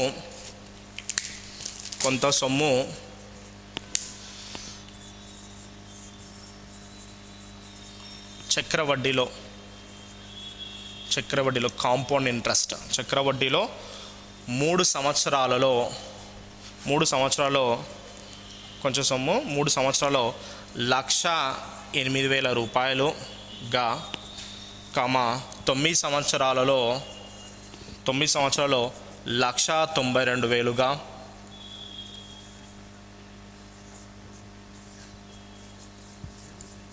ఓకే 1,92,000గా అయినా ఇచ్చిన సొమ్ము ఎంత? ఇచ్చిన సొమ్ము ఎంత రూపాయలలో అడిగిండు. Option A 96,000, option 1 96,000, option 2 90,000, option third one 85,000. Option fourth one 81,000. Okay, ఇది మనకి ఇచ్చినటువంటి క్వశ్చన్. సో ఇక్కడ కొంత సొమ్ము చక్ర వడ్డీతో 3 సంవత్సరాలు 1,08,000 అంటే ఇక్కడ అమౌంట్ అయింది. అంటే అమౌంట్ అంటే మొత్తం అంటాం, ఎందుకంటే 3 సంవత్సరాల తర్వాత అన్నాడు. 3 సంవత్సరాల తర్వాత అంటే మొత్తం వచ్చింది మనకి 9 సంవత్సరాల తర్వాత 1,92,000 వచ్చింది. ఇక్కడ గమనించాల్సిన విషయం, దీన్ని మీరు సూత్రాలు ఓపెన్ చేస్తే చాలా టైం పడుతుంది. సో సింపుల్ టెక్నిక్ చూద్దామండి. ఫస్ట్ ప్రిన్సిపల్ అంటే కొంత సొమ్ము. ప్రిన్సిపల్ అంటే కొంత సొమ్ము. సో 3 సంవత్సరాలకి ఎంత మనకు 1,08,000. 1,08,000. ఓకే, సో మళ్ళీ గ్యాప్ ఎంత అన్నాడండి? 6 సంవత్సరాలు. చక్రవడ్డీ అంటే ఏంటంటే క్రితం వచ్చినటువంటి మొత్తాన్ని తర్వాత సంవత్సరాలకి మనము అప్పుగా ఉపయోగించినట్టయితే వాటిని చక్రవడ్డీ అంటాం. సో ద ఇనిషియల్ సమ్ అంటే initial amount is treated principal for the coming years is called compound interest. ఇక్కడ 1,08,000 అనేది మనకు ప్రిన్సిపల్ అవుతుంది ఎప్పుడు? నెక్స్ట్ ఇయర్ 6 ఇయర్స్కి. సో నెక్స్ట్ 6 ఇయర్స్కి ఎంత అయిందంటే మనకు 1,92,000 అయింది. 1,92,000 అయింది. ఇక్కడ గ్యాప్ ఎంత ఉందంటే మనకు 3 ఇయర్స్ ఉంది. అదేవిధంగా ఇక్కడ కూడా గ్యాప్ 3 ఇయర్స్, ఇక్కడ కూడా గ్యాప్ 3 ఇయర్స్. మొత్తం ఎన్ని అవుతుందండి? కంప్లీట్గా 6 ఇయర్స్ అవుతుంది. ఫార్ములాతో వేస్తే మనకు టైం పడుతుంది. సో 6 ఇయర్స్ అవుతుంది. అంటే ఇక ఇక్కడి నుంచి ఇక్కడికి పోతుంది కాబట్టి అమౌంట్ మల్టిప్లై చేస్తున్నాము. అమౌంట్ని మల్టిప్లై చేస్తున్నాం కాబట్టి సేమ్ గ్యాప్ ఉన్నటువంటి అమౌంట్ని మనం మల్టిప్లై చేయొచ్చు. అంటే ఇక్కడ 3 ఇయర్స్ గ్యాప్ సేమ్ ఉంది కాబట్టి నెంబర్ ఆఫ్ టైమ్స్ ఉపయోగించాలి. నెంబర్ ఆఫ్ టైమ్స్ ఉపయోగిస్తే సరిపోతుంది. నెంబర్ ఆఫ్ టైమ్స్ అంటే చూద్దామండి. 1,92,000 మనకి రిజల్ట్ ఎప్పుడు న్యూమరేటర్లో తీసుకోవాలి. Result 1,92,000. Getting some initial some 1,08,000. So 1,08,000 3 zeros cancel. మనకు ఖచ్చితంగా ఇది దేంతో పోతుందండి? సో ఇది 3తో డివైడ్ అవుతుంది, 4తో డివైడ్ అవుతుంది 12. ఇది కూడా 3తో డివైడ్ అవుతుంది, 4తో 12. So 12 9s, 12 1s, 12 6s. Okay, so 16/9 మొత్తం మనకు ఇక్కడ నుంచి ఇక్కడికి 16/9 అయింది. సో 16/9 అంటే ఇక్కడికి 4/3, ఇక్కడికి 4/3. సో 4/3 ఇంటూ 4/3 అంటే ఎంత అవుతుందంటే మనకు 16/9 అవుతుంది. అంటే ప్రతి 3 సంవత్సరాలకి క్రితం సొమ్ము తర్వాత తరానికి రావాలంటే 4/3 అవుతుంది. అంటే ఇక్కడ కూడా మనకి ఎంత అవుతుందండి? 4/3 అవుతుంది. అంటే principal into 4/3 is equal to 1,08,000. 1,08,000 అంటే ప్రిన్సిపల్ ఇంటూ 4/3 వేస్తే మనకు 1,08,000 వస్తుంది. ప్రిన్సిపల్ అంటే సొమ్ము. So therefore 4 2 8. Okay, so 4 2 8, 4 7 28. So principal is equal to 27 3 81,000. So మనం తీసుకున్న అప్పు ఎంత అండి? 81,000. అంటే option is the fourth answer. Option is the fourth answer. జాగ్రత్తనండి. ప్రతి సొమ్ము అంటే కొంత సొమ్ము చక్రవడ్డీలో 3 సంవత్సరాలకు 1,08,000గా 9 సంవత్సరాలు 1,92,000 అవుతుంది. అంటే ఇక్కడ 3 సంవత్సరాలు 1,08,000 ఏంటండి? మళ్ళీ 6 సంవత్సరాలు 1,92,000. అంటే 3 years గ్యాప్. అంటే 3 years గ్యాప్ అంటే గ్యాప్ సేమ్ ఉంది. అమౌంట్ అనేది సేమ్ ఉంటాయి. ఎందుకంటే చూడండి, కాంపౌండ్ ఇంట్రెస్ట్లో అమౌంట్ అంటే P into 1 + R/100 whole to power of n. అంటే మనం మల్టిప్లై చేస్తున్నాం. అంటే 4/3 ఇంటూ 4/3 అంటే 16/9 మల్టిప్లై చేస్తున్నాం కాబట్టి ఇక్కడ 4/3 టైమ్స్ ఉంటుంది, ఇక్కడ కూడా 4/3 టైమ్స్ ఉంటుంది. అంటే ఇక్కడ ఎంత ఉంటుంది మనకు? ప్రతి 3 yearsకి 4/3 టైమ్స్. అంటే P into 4/3 is equal to 1,08,000 అంటే 27,000. Okay, so 27,000. ఇక్కడ గుర్తుపెట్టుకోవాల్సిన విషయం ఏంటంటే అన్ని కూడా మనకు 9 మల్టిపుల్ వస్తున్నాయి. సో 9 మల్టిపుల్ అంటే 3 మల్టిపుల్ 4 మల్టిపుల్ ఉన్నాయి. సో అలా తీసుకుంటే మనకు 90,000 కూడా చెక్ చేసుకునే ఛాన్సెస్ ఉంటాయి. కాబట్టి మనం ఆపరేట్ చేసి క్వశ్చన్ బ్రేక్ చేస్తే సరిపోతుంది. దానికి పెద్ద టైం ఏం అవసరం లేదు. 6 yearsకి 3 9 అంటే 6 yearsకి 16/9 అంటే 3 yearsకి 4/3. 4/3 ఇంటూ 4/3 ఇంటూ 4/3 డైరెక్ట్ ఆన్సర్ మనకు 81,000. Okay, next question.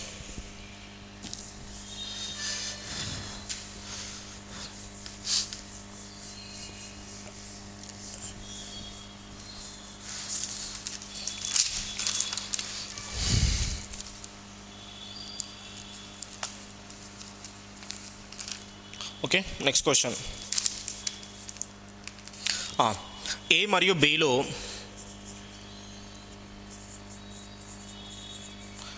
మరియు బిలో ఒక పనిని 20 రోజుల్లో బి మరియు సి కలిసి అదే పని 24 రోజుల్లో ఆ పనిని ఏ మొదలుపెట్టి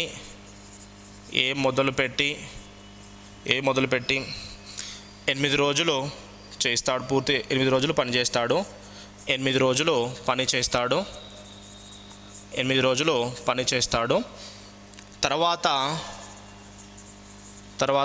11 రోజులు బి పని చేస్తాడు, 11 రోజులు బి పని చేస్తాడు, 11 రోజులు బి పని చేస్తాడు.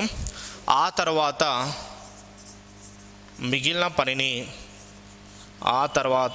మిగిలిన పనిని సి 22 రోజుల్లో పూర్తి చేస్తాడు, 22 రోజుల్లో పూర్తి చేస్తాడు. అప్పుడు సి ఒక్కడే పూర్తి చేయడానికి పట్టే కాలం ఎంత?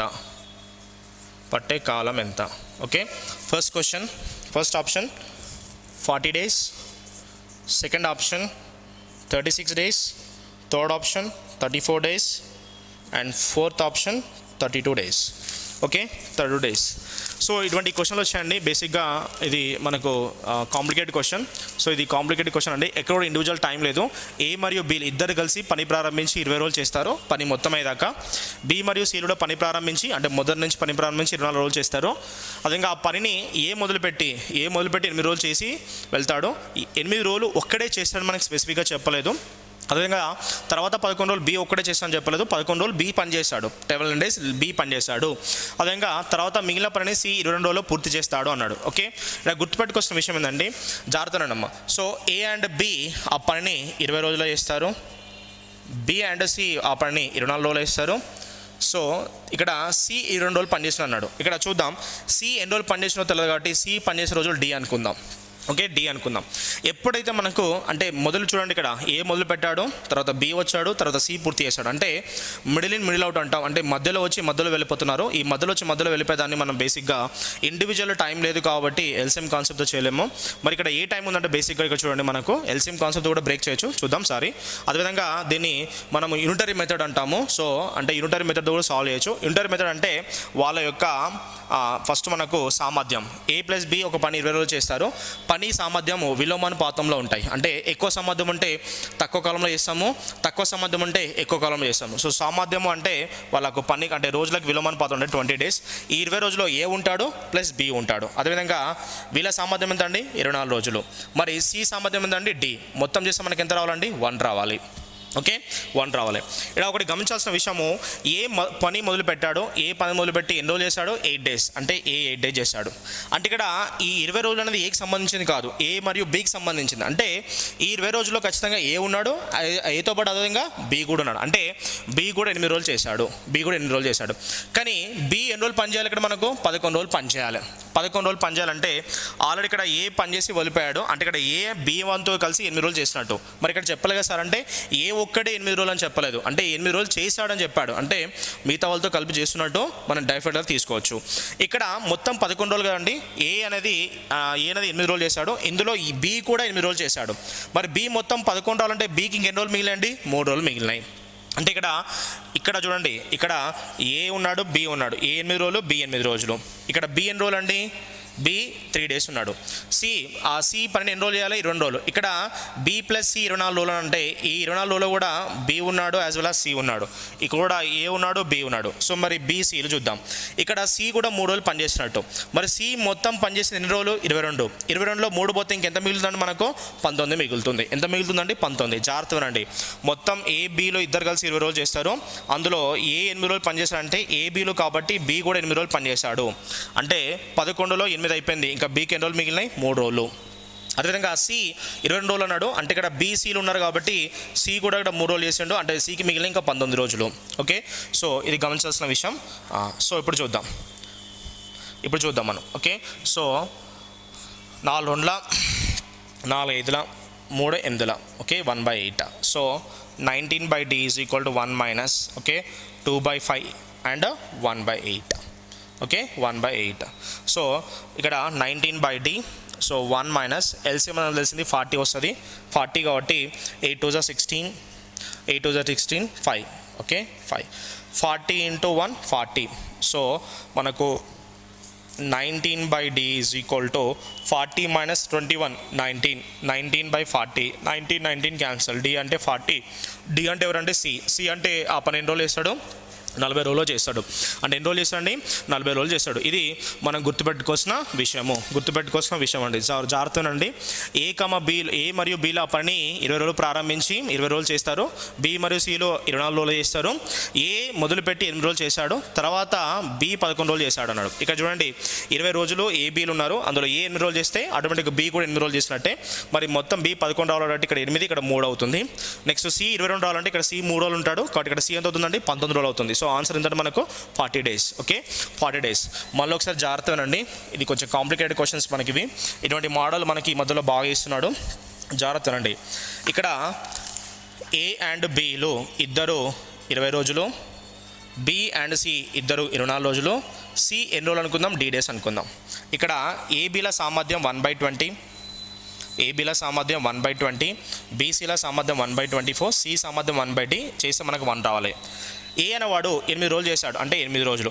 కానీ ఈ సామర్థ్యం ఏకి సంబంధించి కాదు, బికి సంబంధించి కూడా. అంటే ఈ 8 రోజుల్లో బి యొక్క పాత్ర కూడా ఉంది, కాబట్టి బి మొత్తం పనిచేయాల్సిన రోజులు 11. అంటే బి ఆల్రెడీ ఏతో 8 రోజులు చేశాడు. అంటే 8 రోజులు చేశాడంటే 11 రావాలంటే ఇంకా బికి ఎన్ని రోజులు మిగిలిపోతాయి? 3 రోజులు మిగిలిపోతాయి. ఓకే, మరి ఇది బి కేవలం బీదే కాదు, బి అండ్ సిది కూడా. అంటే ఇందులో బి అనేవాడు 3 రోజులు పనిచేశాడు, సి కూడా 3 రోజులు పనిచేశాడు. కానీ లెక్క ప్రకారం సి 22 రోజులు పనిచేయాలి, ఆల్రెడీ 3 రోజులు పనిచేసిండు. అంటే సి ఒక్కడు ఎన్ని రోజులు పనిచేస్తాడు? ఇప్పుడు 19 రోజులు పనిచేసింది ఇక్కడ. So 4 2 4 5 3 1 3 8. So 19/D is equal to 1 minus, so 2/5 plus 1/8. Okay, 19/D is equal to 1 minus LCM 40 అండి. So this is 16, this is 5 అండి. Okay, so 19/D is equal to మనకు 40 × 1 40, 40 - 21 19. Okay, 19 divide by 40, 19 cancel, D is equal ఎంతండి? మనకు 40. ఇది మనం గుర్తుపెట్టుకోవాల్సిన విషయం అండి. ఈ విధంగా మన ఆన్సర్ని ఈజీగా బ్రేక్ చేయొచ్చు. ఇలా కంప్లీట్ చేస్తే మన ఆన్సర్ని కంప్లీట్గా చేసుకోవచ్చు అండి. ఓకేనండి.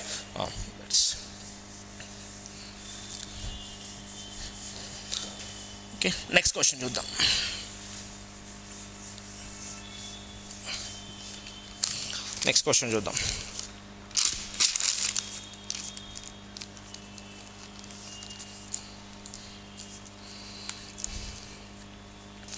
ఒక వర్తకుడు, ఇది మనకు శాతాలో లేదు కాబట్టి, దీని సున్నా లేదు కాబట్టి సాల్వ్ చేద్దామండి. సో చాలామంది కూడా ఇది సింప్లిఫికేషన్ మాకు చాలా టైం పట్టింది సార్ చెప్పండి అని కూడా గుర్తు చేశారు. ఒక వర్తకుడు కొన్న వెలని 20% పెంచి దానిపై 15% డిస్కౌంట్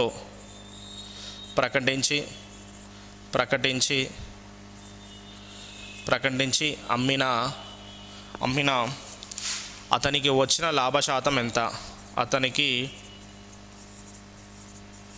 వచ్చిన లాభ శాతం ఎంత? Option 1 61/4, option 2 10%, option 3 12.5%, option 4 15%.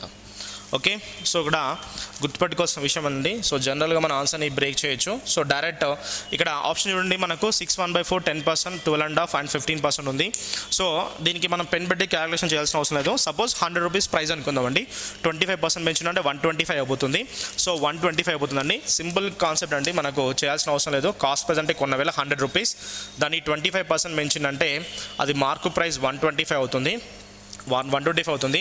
మనకు డిస్కౌంట్ 15% ఇచ్చిండు. 15% అంటే 10% 12 రూపీస్ 50 పైసలు, 12 రూపాయల 50 పైసలు. ఓకే, సో 125లో డిస్కౌంట్ 12 రూపీస్ 50 పైసా, 10%. ఓకే, 10% 12 రూపీస్ 50 పైసా, 5% అంటే దీనిలో సగం అంటే 6 రూపాయల 25 పైసలు.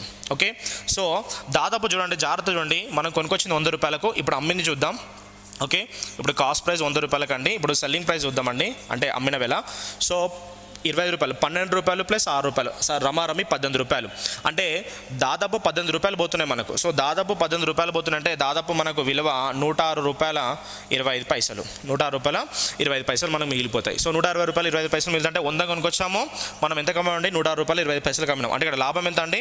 6 రూపాయలు 25 పైసలు. సో 6 రూపాయలు 25 పైసలు డైరెక్ట్ 61/4%, డైరెక్ట్ ఆన్సర్ పెట్టుకోవచ్చు. ఓకే, సో ఇది గుణించడం క్యాలిక్యులేషన్ ఇబ్బంది ఉందంటే ఈ విధంగా బేస్ చేసుకోవచ్చు. 100కి 25% పెంచినట్టే 125 రూపీస్, 15% అంటే 10% ₹12.50, 10% ₹12.50, 5% అంటే 10లో సగము అంటే ₹6.25, మొత్తం కూడితే మనకు ₹18.75, ₹18.75 పోతే ₹106.25 ఉంటాయి. అంటే 100కి ₹106.25 వచ్చాయంటే ₹6.25 లాభము, అంటే మనకు 6/1/4 డైరెక్ట్ క్యాలిక్యులేషన్ చేసి పెట్టచ్చు.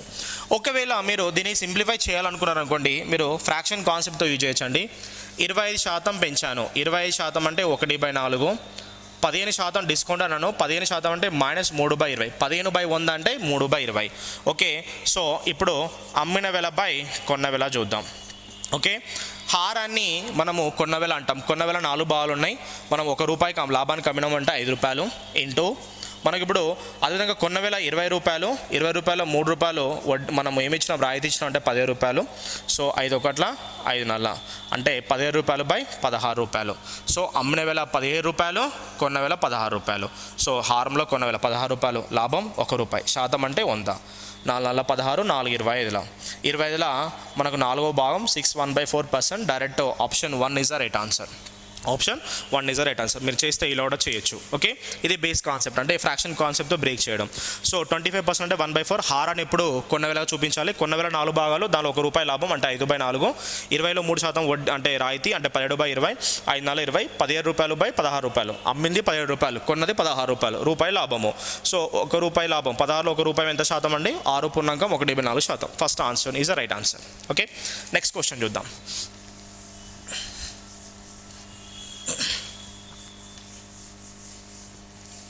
నెక్స్ట్ క్వశ్చన్ చూద్దాం. ఒక వ్యక్తి కొన్ని పెన్నులని ఈయన వ్యక్తి 300 కొన్ని పెన్నులు ₹350 కొని ₹450 అమ్మాను. ₹450 అమ్మాను. ఓకే, 450కి అమ్మాను. మరో వ్యక్తి బి అవే పెన్నులు ₹540 కొని ₹660కి అమ్మాను. అమ్మాను. వారి లాభ శాతాల మధ్య భేదం ఎంత? ఇది మనకిచ్చిన క్వశ్చన్ అండి. Option 1 400/3, option 2 200/9, option 3 200/7, option 4 200/63. Okay, ఇది మనకి ఇచ్చినటువంటి క్వశ్చన్. ఇక్కడ జాగ్రత్త వినండి. మనకి ఇక్కడ సో ఏ గురించి చూద్దామండి. ఏ మనకు ఇక్కడ లాభశాతం చూద్దామండి. సో ₹350 కొన్నాడు, ₹450కి అమ్మిండు. సో అమ్మిన వెల బై కొన్న వెల తీసుకోండి. సో అమ్మిన వెల బై కొన్న వెల. సో కొన్నది ₹350కి, అమ్మింది ₹450కి. సో 0 0 5 9 5. సో ఇది నెక్స్ట్ బి తీసుకోండి. బి కూడా అమ్మిన వెల బై కొన్న వెల తీసుకోండి. ఓకే, సో ఎంత కొన్నాడు, 540 కొన్నాడు. ఎంతకు అమ్మాడండి, 660కి. 0 0 క్యాన్సల్. మనకు 6 11 6 9 11/9. Okay, so 11/9. ఇక్కడ మనకు లాభ శాతాల మధ్య భేదం ఎంత అన్నాడు. లాభ శాతాల మధ్య భేదం అంటే ఇప్పుడు మనకు ఇక్కడ లాభ శాతాల మధ్య భేదం అంటే లాభంగా అనుకుందాం. లాభం అంటే ₹7 కొన్నాడు, ₹9కి అమ్మాడు. అంటే మనకి ఎంత వస్తుందండి, ₹2 లాభం. ₹2 లాభం. ₹9 కొన్నాడు, ₹11కి అమ్మాడు. లాభం ఎంత అండి మనకు, ₹2. ఓకే, మనకి లాభ శాతాల మధ్య భేదం అంతా అన్నాడు కాబట్టి సో వీటికి కనుక్కోవాలంటే ఖచ్చితంగా మనకి ఏం చేయాలంటే సింప్లిఫై చేయాలండి.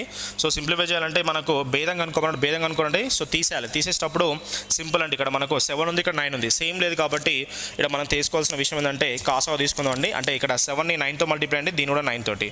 ఇక్కడ 9ని 7తో మల్టిప్లై, ఇక్కడ దీన్ని 7తో మల్టిప్లై అండి. Okay, multiply 2 9 18, 7 9 63 minus.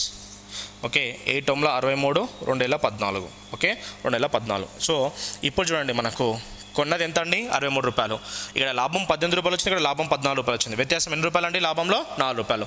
శాతం అంటే ఇంటూ 100. సో మనకి ఎంత వస్తుందండి, ఫస్ట్ ఆప్షన్ మనకి 400/63. ఓకే, ఫస్ట్ ఆప్షన్ వచ్చి 400/63 అండి. Okay, first option 400/63. So direct answer 400/63. Which option అండి? First option is right answer. దీన్ని మీరు సూత్రాలు వేసుకొని చేస్తే మీకు హెవీ అవుతుందండి. డైరెక్ట్ కాన్సెప్ట్ అండి, కంపారిజన్ ఆఫ్ ప్రైస్. దేనన్నా కంపేర్ చేయాలంటే ఖచ్చితంగా వాటి మొదటి విలువ సమానంగా ఉండాలి. For example 8th class student తోటి 8th క్లాస్ స్టూడెంట్ని కంపేర్ చేయొచ్చు, 9th వాడిని 9th కంపేర్ చేయొచ్చు. అంటే వాళ్ళ బిగినింగ్ అనేది సేమ్. ఎక్కడైనా ఏ వాల్యూనైనా కంపేర్ చేయాలంటే, తీసేయాలి కానీ కూడాలి కానీ ఇవన్నీ చేయాలంటే కంపేర్ చేయడం అంటే పోల్చాలంటే శాతాలు, భిన్నాలు, తర్వాత నిష్పత్తులు ఉంటాయి. వీటికి అయినా కూడా ఖచ్చితంగా మొదటి విలువ స్థిరంగా ఉండాలి. ఇక్కడ మొదటి విలువ 7 రూపాయలు, ఇక్కడ మొదటి విలువ 9 రూపాయలు, సమానంగా లేవు. కాబట్టి వీటి కాసాగు 63 రూపాయలు. 63 రూపాయలు అంటే 9తో గుణించాలి, కాబట్టి 2 కూడా 9తో గుణించండి. 63 రూపాయలకి 18 రూపాయలు లాభం, 63 రూపాయలకి 14 రూపాయలు లాభం, 63కి 18, 63కి 14 అంటే 4 రూపాయలు తేడా. 4 రూపాయలు బై 63 × 100 అంటే 400/63. Direct first answer. ఓకే, ఇది ఏ ఫార్ములా లేకుండా డైరెక్ట్ మనం కాన్సెప్ట్ సింప్లిఫై చేసుకుంటూ వెళ్ళచ్చు. ఓకే, నెక్స్ట్ క్వశ్చన్ చూద్దామండి. ఒక పట్టణ జనాభా 3 లక్షలు. జనాభా వృద్ధి రేటు రానున్న సంవత్సరాలలో 6%, 7.5%, 9%, 10.5%గా ఉండవచ్చునని భావిస్తున్నారు. 8 సంవత్సరాల తర్వాత జనాభా ఎంత ఉంటుందని క్వశ్చన్ వేశాడు. సో 8 years అన్నాడండి. సో మనకి ఇక్కడ ఫార్ములా P అంటే P × 1 + R/100 ఇక్కడ అట్లా 8 years అంటే పవర్ 8, R1, R2, R3 చేసుకుంటే పోతే లెంతీ ప్రాసెస్ అవుతుంది. ఇక్కడ గుర్తుపెట్టుకోవాల్సిందంటే అన్నిటికీ కూడా మనం మొదటి నుంచే ప్రారంభించిన జనాభాని ఇది ప్రాథమిక జనాభాగా తీసుకుంటాము. ఇది మనకున్నటువంటి ప్రాథమిక జనాభా. ఇక్కడ చూడండి మొత్తం ఎన్ని ఇయర్ చూద్దాం. ఫస్ట్ 8 years అన్నాడు కాబట్టి ఫస్ట్ ఇయర్ ఎంత అండి? 6%. నెక్స్ట్ ఇయర్ చూడండి 7.5%. ఎందుకు 7.5 అంటే 7.5%. ఎంత పెరిగిందండి? 1.5. మళ్ళీ 1.5 పెరుగుతుందండి 9%. మళ్ళీ 1.5 పెరుగుతుందండి 10.5%. అంటే 1 year, first year, second year, third year, fourth year. So మళ్ళీ 1.5 పెరిగితే ఎంత అవుతుందండి మనకు? 12%. ఓకే, మళ్ళీ 1.5 అంటే 13.5%. ఓకే, 1, 2, 3, 4, 5, 6 మళ్ళీ 15%. ఓకే, మళ్ళీ 15%. మళ్ళీ ఇంకో last year 16.5%. So 1 year, 2 year, 3 year, 4th year, 5th, 6th, 7th and 8th. Okay, so మొత్తం యాడ్ చేస్తే ఎంత పర్సెంట్ పెరుగుతుందో చూద్దాం. ఎంత పర్సెంట్ పెరుగుతుందో కంప్లీట్గా చూద్దాం. ఓకే, సో చూడండి మనకు యాడ్ చేస్తే 7.5, 10.5, 18 ప్లస్ ఇక్కడ 18 వచ్చేసి ఇది 16.13.4 అంటే 30. ఓకే, 30 వచ్చేస్తుంది. సో టోటల్గా చూడండి మనం యాడ్ చేస్తే ఇది 18% ప్లస్ 16 + 13.5 అంటే 30% ప్లస్ నెక్స్ట్ 6 + 9 15. ఓకే, 15 + 15 30. సో 30 + 42% అంటే ఓవరాల్గా 48% ప్లస్ 32%. ఓకే, సో ఓవరాల్గా మనకి ఎంత అవుతుందంటే 48 ఓవరాల్గా మనకు 90% అవుతుందండి. ఓవరాల్గా మనకు ఎంత పర్సెంట్ పెరిగిందండి? 90% పెరిగింది. ఓకే, 6%, 7.5%, 9%, 10.5%, 13.5%, 16.5%. 7.5, 10.5, 18. సో 18, 13.5, 16 అంటే వచ్చేసి మనకు 30. సో 48%. సో 6 + 9 మనకు 15%. 15 + 15 30. 30 + 42, 42 ప్లస్ ఇది వచ్చేసి 42% అంటే 90% పెరిగింది. ఓవరాల్గా మనకు 90% పెరిగింది కాబట్టి అంటే క్రితం జనాభా మనకు 100 ఉంటాయి, ఇప్పుడు 90% పెరిగిందంటే 190. మరి క్రితం జనాభా అవుతుందంటే మనకు 3 లక్షలు ఉండడం జరిగింది. So 2 zeros cancel. Okay, 13 7s are 57 అంటే 5,70,000. మన ఆన్సర్ 5,70,000 అంటే ఆప్షన్ ఫస్ట్ ఆప్షన్ అండి. మనకు వచ్చిన ఆన్సర్ ఫస్ట్ ఆప్షన్ అవుతుంది. ఓకే, సో ప్రతి ఇయర్ 1.5% పెరుగుతుందండి. ప్రతి ఇయర్ 1.5. ఫస్ట్ ఇయర్ 6, తర్వాత 1.5 7.5, 1.5 9, తర్వాత 1.5 10.5, 10.5కి 1.5 కలిపితే 12. సో 12కి 1.5 కలిపితే 13.5, 13.5కి 1.5 కలిపితే 15, 15కి 1.5 కలిపితే 16.5. ఓవరాల్లీ 90% పెరిగిందండి. 90% అంటే 190/100 అంటే ఓవరాల్గా మనకు వచ్చేసి ఎంత అవుతుందండి మనకు? సో సింపుల్ క్యాలిక్యులేషన్ చేస్తే మనకు therefore 19 3s are 57. So answer వచ్చేసి 5,70,000 population will leave after 80 years. Okay, in every year the population was increased by 1.5% upon the previous year. So 46%, 7.5, 9, 10.5 up to 16.5 summing into 90% increase. అంటే 100లో 90% అంటే 190/100 into 3 lakhs అంటే 5,70,000. మన answer first option. Okay, next question చూద్దాం.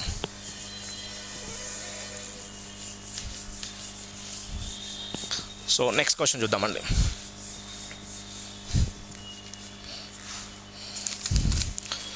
ఇక్కడ మనకు statement assumptions ఇచ్చాడు మనకి ఇక్కడ. So the sum of interior angles. First statement వచ్చేసి మనకు ఒక క్రమ పంచభుజి ఒక క్రమ పంచభుజిలో మనం ఆల్రెడీ ఇది బేసిక్ క్లాస్లో మీకు చెప్పానండి, కోణాల మొత్తానికి కాన్సెప్ట్ చెప్పాను. సో అది యూజ్ చేసి కూడా చేయొచ్చు. కోణాల మొత్తం 540 డిగ్రీస్ అని ఫస్ట్ స్టేట్మెంట్ ఇచ్చిండు. సెకండ్ స్టేట్మెంట్ ఏమని ఇచ్చిందంటే n భుజాలు గల ఒక క్రమ బహుభుజిలోని ప్రతి అంతర్కోణం వచ్చేసి 1 - 2πn ఇంటూ π. ఓకే, ఇవ్వడం జరిగింది మనకి. ఇది ఫస్ట్ ఆప్షన్ వచ్చేసి మనకు ఏమన్నాడు అంటే 1 and 2 ఆర్ ట్రూ. సెకండ్ వచ్చేసి 1 ట్రూ, సెకండ్ వచ్చేసి ఫాల్స్ అన్నాడు. అండ్ థర్డ్ ఆప్షన్ వచ్చేసి ఫస్ట్ది ట్రూ అన్నాడు, ఫస్ట్ది ఫాల్స్ అన్నాడు అండి. ఫస్ట్ది ఫాల్స్ అసత్యము, సెకండ్ది సత్యం అన్నాడండి ట్రూ. అండ్ ఫోర్త్ ఆప్షన్ వచ్చేసి 1, 2 ఆర్ ఫాల్స్ అన్నాడు. ఓకే, ఫాల్స్ అన్నాడు. సో ఇక్కడ సింపుల్ క్వశ్చన్ ఏంటంటే ఇక్కడ మనకి 1 అనేది అన్నింటిలో కామన్ ఉంది, 2 అన్నింటిలో కామన్ ఉంది. సో ఏదైనా ఒకటి బ్రేక్ చేయండి. పంచభుజి ఒక బహుభుజిలోని కోణాల మొత్తం, బహుభుజి అంటే n భుజాలు ఉంటాయి, కోణాలు ఏర్పడంటే ప్రతిసారి 2 భుజాలను ఉపయోగించాలి. 2 కోణాలు అత్యధికంగా కలుసుకునే కోణాన్ని 180 డిగ్రీలు అంటాం. బహుభుజులోని కోణాల మొత్తం n-2 ఇంటూ 180 డిగ్రీ. పంచభుజి అంటే 5 - 2 ఇంటూ 180 డిగ్రీస్ అంటే 3 5 180 is 540 డిగ్రీస్. అంటే first statement is true. So true ఉన్నాయన్నీ రైట్. ఫస్ట్ స్టేట్మెంట్ ట్రూ ఉందండి. సో అంటే మేబీ ఇది కావచ్చు, సో ఈ 2 ఆప్షన్స్ మనకు రాంగ్ అవుతాయి. మేబీ 1 and 2 కావచ్చు. ఇప్పుడు సెకండ్ స్టేట్మెంట్ కూడా చెక్ చేద్దామండి. ఒక బహుభుజిలోని క్రమభుజిలోని అంతర్కోణాల మొత్తం అన్నాడు. సో అంతర్కోణాల మొత్తం మనకి ఏమన్నాడు అంటే 1 - 2/n ఇంటూ π అన్నాడు. ఎగ్జాంపుల్ ఇదే మనం వాల్యూ చూద్దామండి. 1 - ఇదే క్వశ్చన్ చూద్దాం, సేమ్ అంతర్కోణం అన్నాడు. 1 - 2/5 ఇంటూ 180 డిగ్రీస్. ఓకే, సో మనకు 5 into 1 అంటే 3/5 ఇంటూ 180 డిగ్రీస్. సో 3/5. సో మనకు 5 3s are 15, 30 5 6 are 13 అంటే so 3 6 are 18, 108 degrees. Okay, so ఇక్కడ మనకు వచ్చేసి 108 డిగ్రీస్ వస్తుంది. n భుజాలు గల ఒక క్రమభుజిలోని అంతర్కోణం 180 డిగ్రీలు ఉంటుందా ఉండదా? సో 180 డిగ్రీల అంతర్కోణం మనము తీసుకోవచ్చు, ఇది మనకు సాధ్యం అవుతుంది. సో ఎంత తీసుకోలేము? 180 డిగ్రీస్ తీసుకోలేము. అంతర్కోణం 180 డిగ్రీస్ తీసుకోవడం చాలా మనకు కష్టం అండి. సో 180 లోపు ఉన్నది ఏదైనా మనం తీసుకోవచ్చు. అంతర్కోణం 180 డిగ్రీస్ ఉంటుందంటే డెఫినెట్లీ ఉంటుంది. కాబట్టి సో మనకు this is wrong answer, this is a right answer. ఒక n బహుభుజిలోని ఒక క్రమభుజి యొక్క అంతర్కోణం 180 డిగ్రీలు ఉంటుందని అంటున్నాడు. సో పాసిబుల్ అయ్యే ఛాన్సెస్ ఉన్నాయి 180 డిగ్రీలు. So it's possible. సో మనకు first is the right answer. Okay, next question చూద్దాం.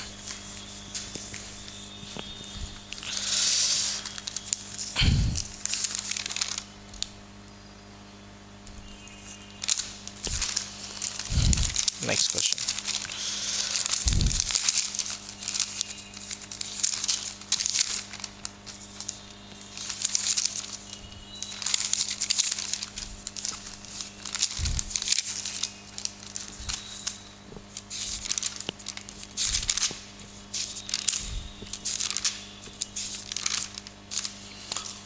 ఓకే, గోళం యొక్క ఘనపరిమాణం 200% పెరుగుతాయి.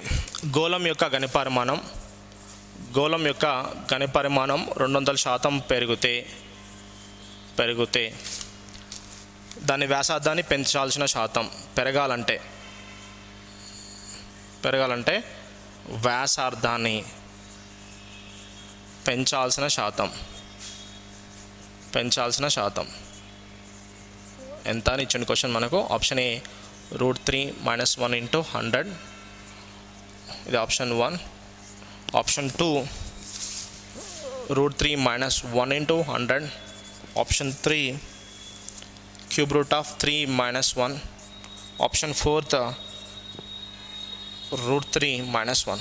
ఓకే, ఇప్పుడు చూద్దాం. సో మనకు ఒక గోళం అన్నాడు.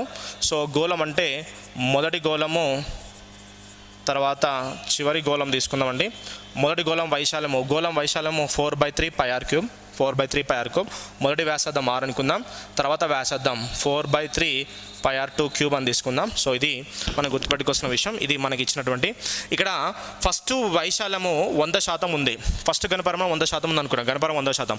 ఎంత శాతం పెరిగింది? 200% పెరిగింది. 100లో 200% పెరిగితే తర్వాత ఘనపరిమాణం మనకు 300% అవుతుంది. సో 4/3 పై క్యాన్సల్.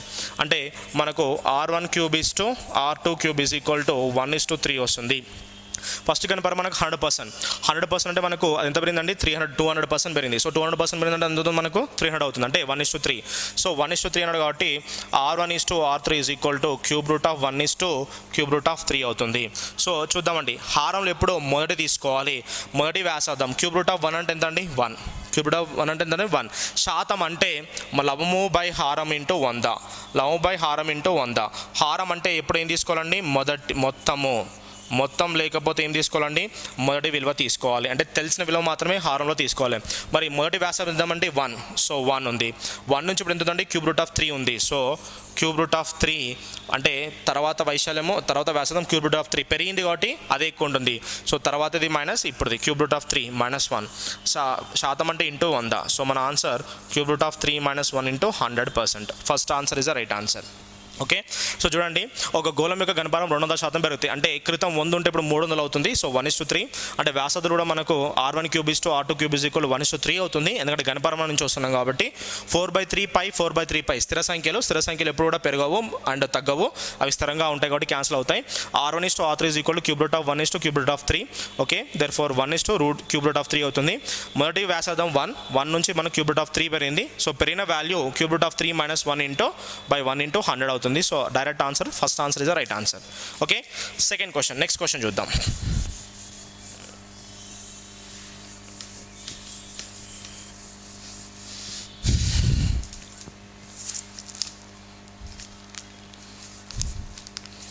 ఇక్కడ ఒక దీర్ఘ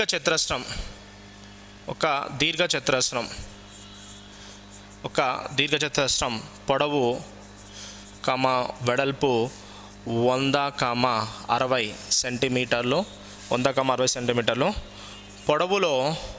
పొడవులో మనకు 5% పెరుగుదల.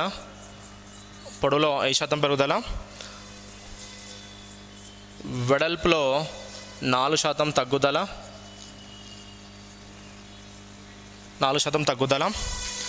అయితే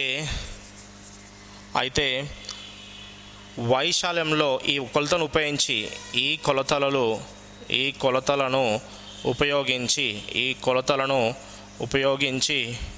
ఉపయోగించి గణించిన వైశాల్యంలో దోష శాతము ఎంత అని ఇచ్చిండు. Option 1 1.4%, option 2 1.2%, option 3 1.0%, option 4 0.8%. Okay, so మళ్ళీ ఇక్కడ చూసి 100 × 60 6,000, మళ్ళీ 100లో 5 తగ్గింది. సో మళ్ళీ అలా చేసే టైం వేస్ట్ అండి. సో ఫస్ట్ మనకు పాత వైశాల్యం చూద్దాం. పాత వైశాల్యం 100 × 60 అండి. మనకు పాత వైశాల్యము 6,000. ఇప్పుడు పాత వైశాల్యం ఇది. ఇప్పుడు క్రొత్త వైశాల్యం అనుకుందాము. క్రొత్త వైశాల్యము. సో 100లో 5% తగ్గింది, 5% పెరిగింది. 100లో 5% పెరిగిందంటే 100లో 5% అంటే ఎంతండి? 5 అవుతుంది. ఓకే, ఇంటూ మనకు వెడల్పులో 4% తగ్గింది. వెడల్పులో 4% తగ్గిందంటే సో 1% తీసుకోండి. మనకు 4% అంటే 60 × 4/100. సో 23/25. సో 100 × 5 105. సో 105. 60/60 - 3 అంటే 3 12/5 అంటే క్యాలిక్యులేషన్ మనకు అనవసరంగా టైం వేస్ట్ అవుతుందండి. So this is 60 - 12/5. Okay, 105 into so 60 minus అవునా. సో ఎలా పోతుందంటే 5 2 10 5 4 20. సో తీసేయాలి, వీటిని మల్టిప్లై చేయాలి. ఇక్కడ నుంచి ఇక్కడ ఎంతవరకు కనుక్కోవాలి. లెంతీ ప్రాసెస్ అండి. ఈ మోడల్ ఎప్పుడు వెళ్ళదు. మనకి ఇక్కడ 5% పెరిగింది, 4% తగ్గింది. సో సింపుల్ కాన్సెప్ట్ అండి. 5% పెరిగింది +5, 4% తగ్గింది -4. So plus into minus 5 × 4/100. So 5 - 4 అంటే 1. సో -4 5 4 20 20/100 అంటే 1 - 0.2 1 - 0. అంటే 0.8 0.8 అంటే మనకు దోష శాతం ఎంతండి 0.8%. అంటే క్రితం వైశాల్యం కన్నా కొత్త వైశాల్యం 0.8% ఎక్కువ ఉంటుంది. ఎక్కువ ఉందంటే ఒరిజినల్ కన్నా ఎక్కువ తీసుకున్నాం కాబట్టి దాన్ని దోషంగా పరిగణించబడుతుంది. దోషం అంటే పాతది అంటే కొత్త అంటే అంటే మొదటి వైశాల్యము మనకు 100% ఉంటే ఇప్పుడు 100.8% వస్తుంది. అంటే 0.8% పెరిగింది. ఇది గుర్తుపెట్టుకోవాల్సిన విషయం అండి. ఇలా క్యాలిక్యులేషన్ చేస్తే మీకు టైం వేస్ట్ అవుతుంది. మెయిన్గా వాల్యూస్ ఇచ్చింది మిమ్మల్ని టైం టేకింగ్ చేయడం కోసమే, డైరెక్ట్ అవసరం లేదండి. 5% పెరిగింది. ఇంత ముందుకున్న పొడవు వెడల్పులో ఉంటాయి మనకు, దానిలో తగ్గిస్తున్నాం కాబట్టి ఎంత తగ్గించాం 5% పెంచాం.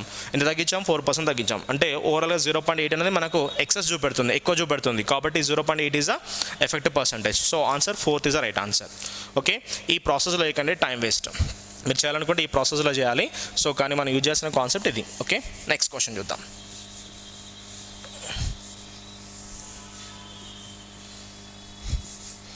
Okay, next question.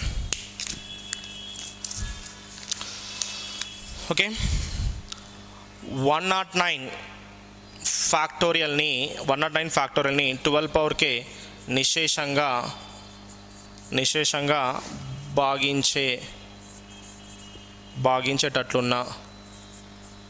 భాగించేటట్లున్న గరిష్ట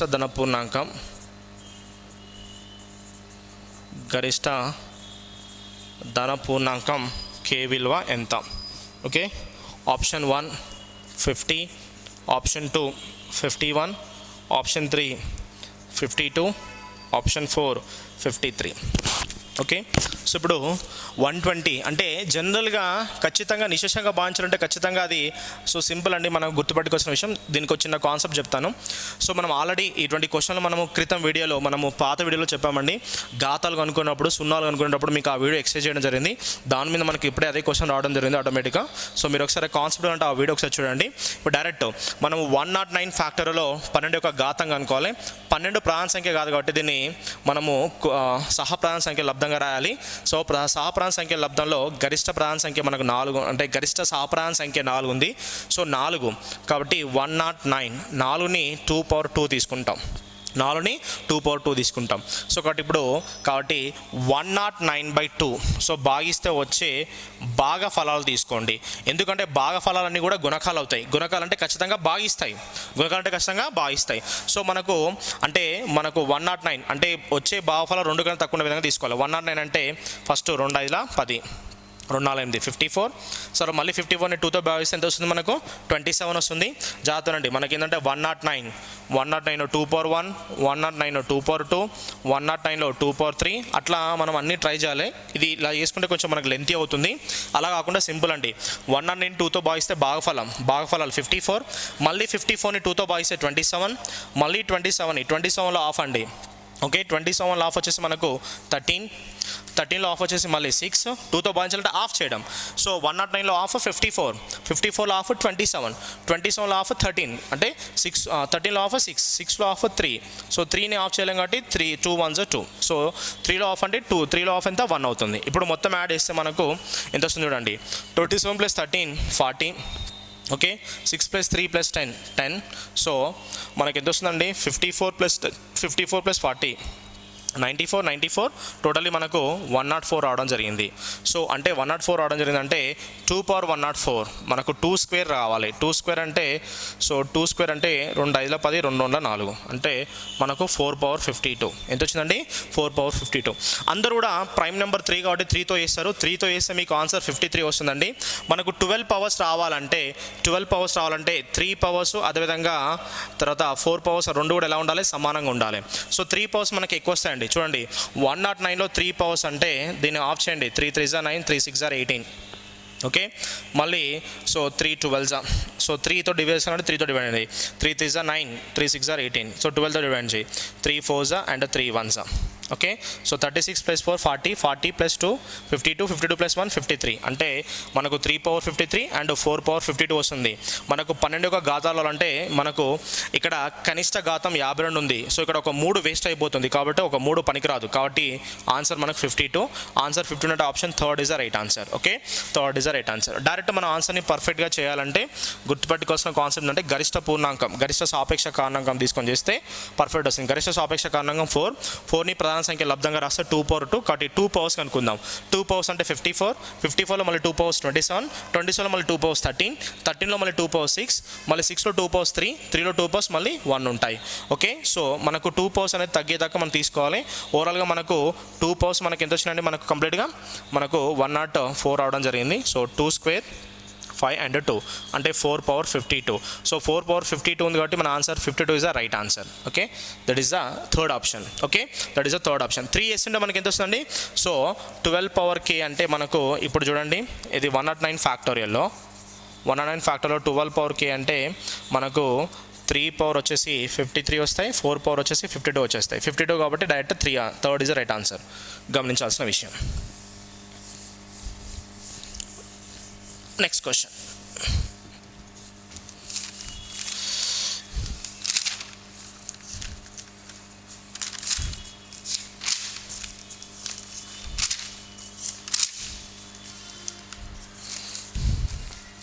ఇక్కడ ఒక క్వశ్చన్ మనకు ఇది కొన్ని ఆప్షన్స్ మిస్టేక్స్ ఉన్నాయండి, ఇది కొంచెం సరి చూసుకోండి. సో ఆప్షన్స్ లేవనేది మనకు అనిపిస్తున్నాయండి. U = 1, 2, 3 up to 500. ఓకే, అదేవిధంగా A = Uలోని 6 గుణకాలు, Uలోని 6 గుణకాలు. నెక్స్ట్ B వచ్చేసి Uలోని 15 గుణకాలు, Uలోని 15 గుణకాలు. C వచ్చేసి Uలోని 10 గుణకాలు, Uలోని 10 గుణకాలు. ఓకే, ఇక్కడ మోడ్ S అంటే ఏంటంటే మూలకాల సంఖ్య, ఎస్లోని మూలకాల సంఖ్య చూపెడుతుంది. మూలకాల సంఖ్య అంటే మనకు దీని ఇన్ఫర్మేషన్ వాడే ఇవ్వడం జరిగింది, ఎస్లోని మూలకాల సంఖ్య అన్నాడు. సో మనకు మోడ్ S అంటే ఎస్లోని మూలకాల సంఖ్య అంటే ఎక్స్లో ఉన్నటువంటి అన్ని మూలకాల సంఖ్య మనం తీసుకోవాలి, ధన పూర్ణాంకాలు అన్నీ కూడా తీసుకోవాలని చెప్తున్నాడు. మూలకాల సంఖ్య అంటే 6, 5 ఇచ్చిన అనుకోండి, 6 మూలకాల సంఖ్య, 5 మూలకాల సంఖ్య, వాటి ఉమ్మడి మూలకాల సంఖ్య కూడా తీసుకోవాల్సి వస్తుంది. ఆ విధంగా చూద్దాం. ఇందులో ఫస్ట్ క్వశ్చన్ ఇవ్వడం జరిగిందండి. First question A union B అన్నాడు. సో A యూనియన్ B అంటే N(A) + N(B) - N(A)(B). సో ఇక్కడ ఇది మనకి ఇచ్చినటువంటి క్వశ్చన్. ఫస్ట్ క్వశ్చన్ ఆప్షన్స్ వచ్చేసి మనకు 90, సెకండ్ ఆప్షన్ వచ్చేసి 100, థర్డ్ ఆప్షన్ వచ్చేసి 110 అండ్ ఫోర్త్ ఆప్షన్ వచ్చేసి 120. ఇది మనము క్రితం వీడియోలో లేదా వేసాం. ఇక్కడ మనకు మొత్తం మూలకాల సంఖ్య కనుక్కోమన్నాడు, లేదాకి మొత్తంకి కొంచెం తేడా ఉంటుంది. సో చూద్దాం. ఇక్కడ A అంటే ఏంటండి, 6 యొక్క గుణిజాలు. B అంటే ఏంటండి, 15 యొక్క గుణిజాలు. అంటే ఇక్కడ 6 గుణిజాలు కనుక్కోవాలి ప్లస్ 15 గుణిజాలు కనుక్కోవాలి, మరియు 6 మరియు 15 ఉమ్మడి గుణిజాలు అంటే 30 గుణకాలు, 30 గుణిజాలు. ఓకే, 30 గుణిజాలు. 6 మరియు 15 అంటే 6తో భాగించాలి, యాజ్ వెల్ యాజ్ అది కూడా 15తో భాగించాలి. అంటే 6 15ల కాసాగు, 6 15ల కాసాగు అంటే 30 వస్తుందండి మనకు. 6, 15 LCM, సో 30 మనకు. So 3 2s 3 2s 3 5s 5 2s 10 10 3s 30. So 30 గుణిజాలు అవుతుంది. ఓకే, ఇప్పుడు చూద్దాం. సో ఫస్ట్ మనకు 1 నుంచి 500 వరకు అన్నాడు కాబట్టి 1 నుంచి 500 వరకు దాన్ని 6తో భాగిస్తే కేవలం భాగఫలం మాత్రమే తీసుకోవాలి. 6 8 48, 48 అంటే 20, 6 మూల 18. సో 6 యొక్క గుణకాలు 83 ఉన్నాయి. నెక్స్ట్ 15 చూద్దాం. 500 / 15. ఓకే, 15. సో 15 మూల 45, మళ్ళీ 50, 15 మూల 45, ఇవి 33 ఉన్నాయండి. నెక్స్ట్ -500 / 30. సో భాగఫలం తీసుకోండి 0 0. సో 3 16 అంటే 16 వస్తుంది. 83 + 33 116, 116 - 16 అంటే ఆన్సర్ 100. 100 అంటే option second is the right answer. Okay, option second is the right answer. Okay, మనకు S అంటే Sలోని మూలకాల సంఖ్య అన్నాడండి. ఎస్లోని మూలకాల సంఖ్య మనకు కనుక్కుందామండి. సో 6 యొక్క గుణిజాలు 83 ఉన్నాయి, 15 గుణిజాలు 33 ఉన్నాయి, వీటి ఉమ్మడి గుణకాలు 16 ఉన్నాయి. ఓకే, ఉమ్మడి గుణకాలు 16 ఉన్నాయి కాబట్టి మొత్తము 6, 5, 15 గుణకాల మొత్తం ఎంతంటే మనకు 100 వస్తాయి. టోటల్ ఎంత వస్తుంది, 100. లేదా అంటే 16ని 2 సార్లు తీసేయాలని చెప్పాను మీకు. 2 సార్లు తీసేస్తా అంటే 100కి 16 పోతే 84, కేవలం 6 కేవలం 15 అంటే 84 వస్తుంది. కేవలం 6 కేవలం 15 అంటే ఎంత వస్తుందండి 84 వస్తుంది. సో మనకి ఇక్కడ కేవలం అనలేదు 3 అంటే 6 లేదా 15 6 లేదా 15 అయితే 6తో కావాలి 15తో కావాలి మరియు 6 15తో ఉమ్మడి గుంజాలు కూడా ఉన్నాయి, అవి కూడా 16 కలుపుకుంటే ఎంత వస్తున్నాయి మనకు మొత్తం 100 వస్తున్నాయి. ఓకే, ఇది first question. Okay, second question చూద్దాం. ఇందులో సెకండ్ క్వశ్చన్ గమనిద్దామండి. So second question A union B union C ఇవ్వడం జరిగింది. సో దీనిలో మనకు అంటే ఏ యూనియన్ బి అంటే N of A plus N of B plus N of C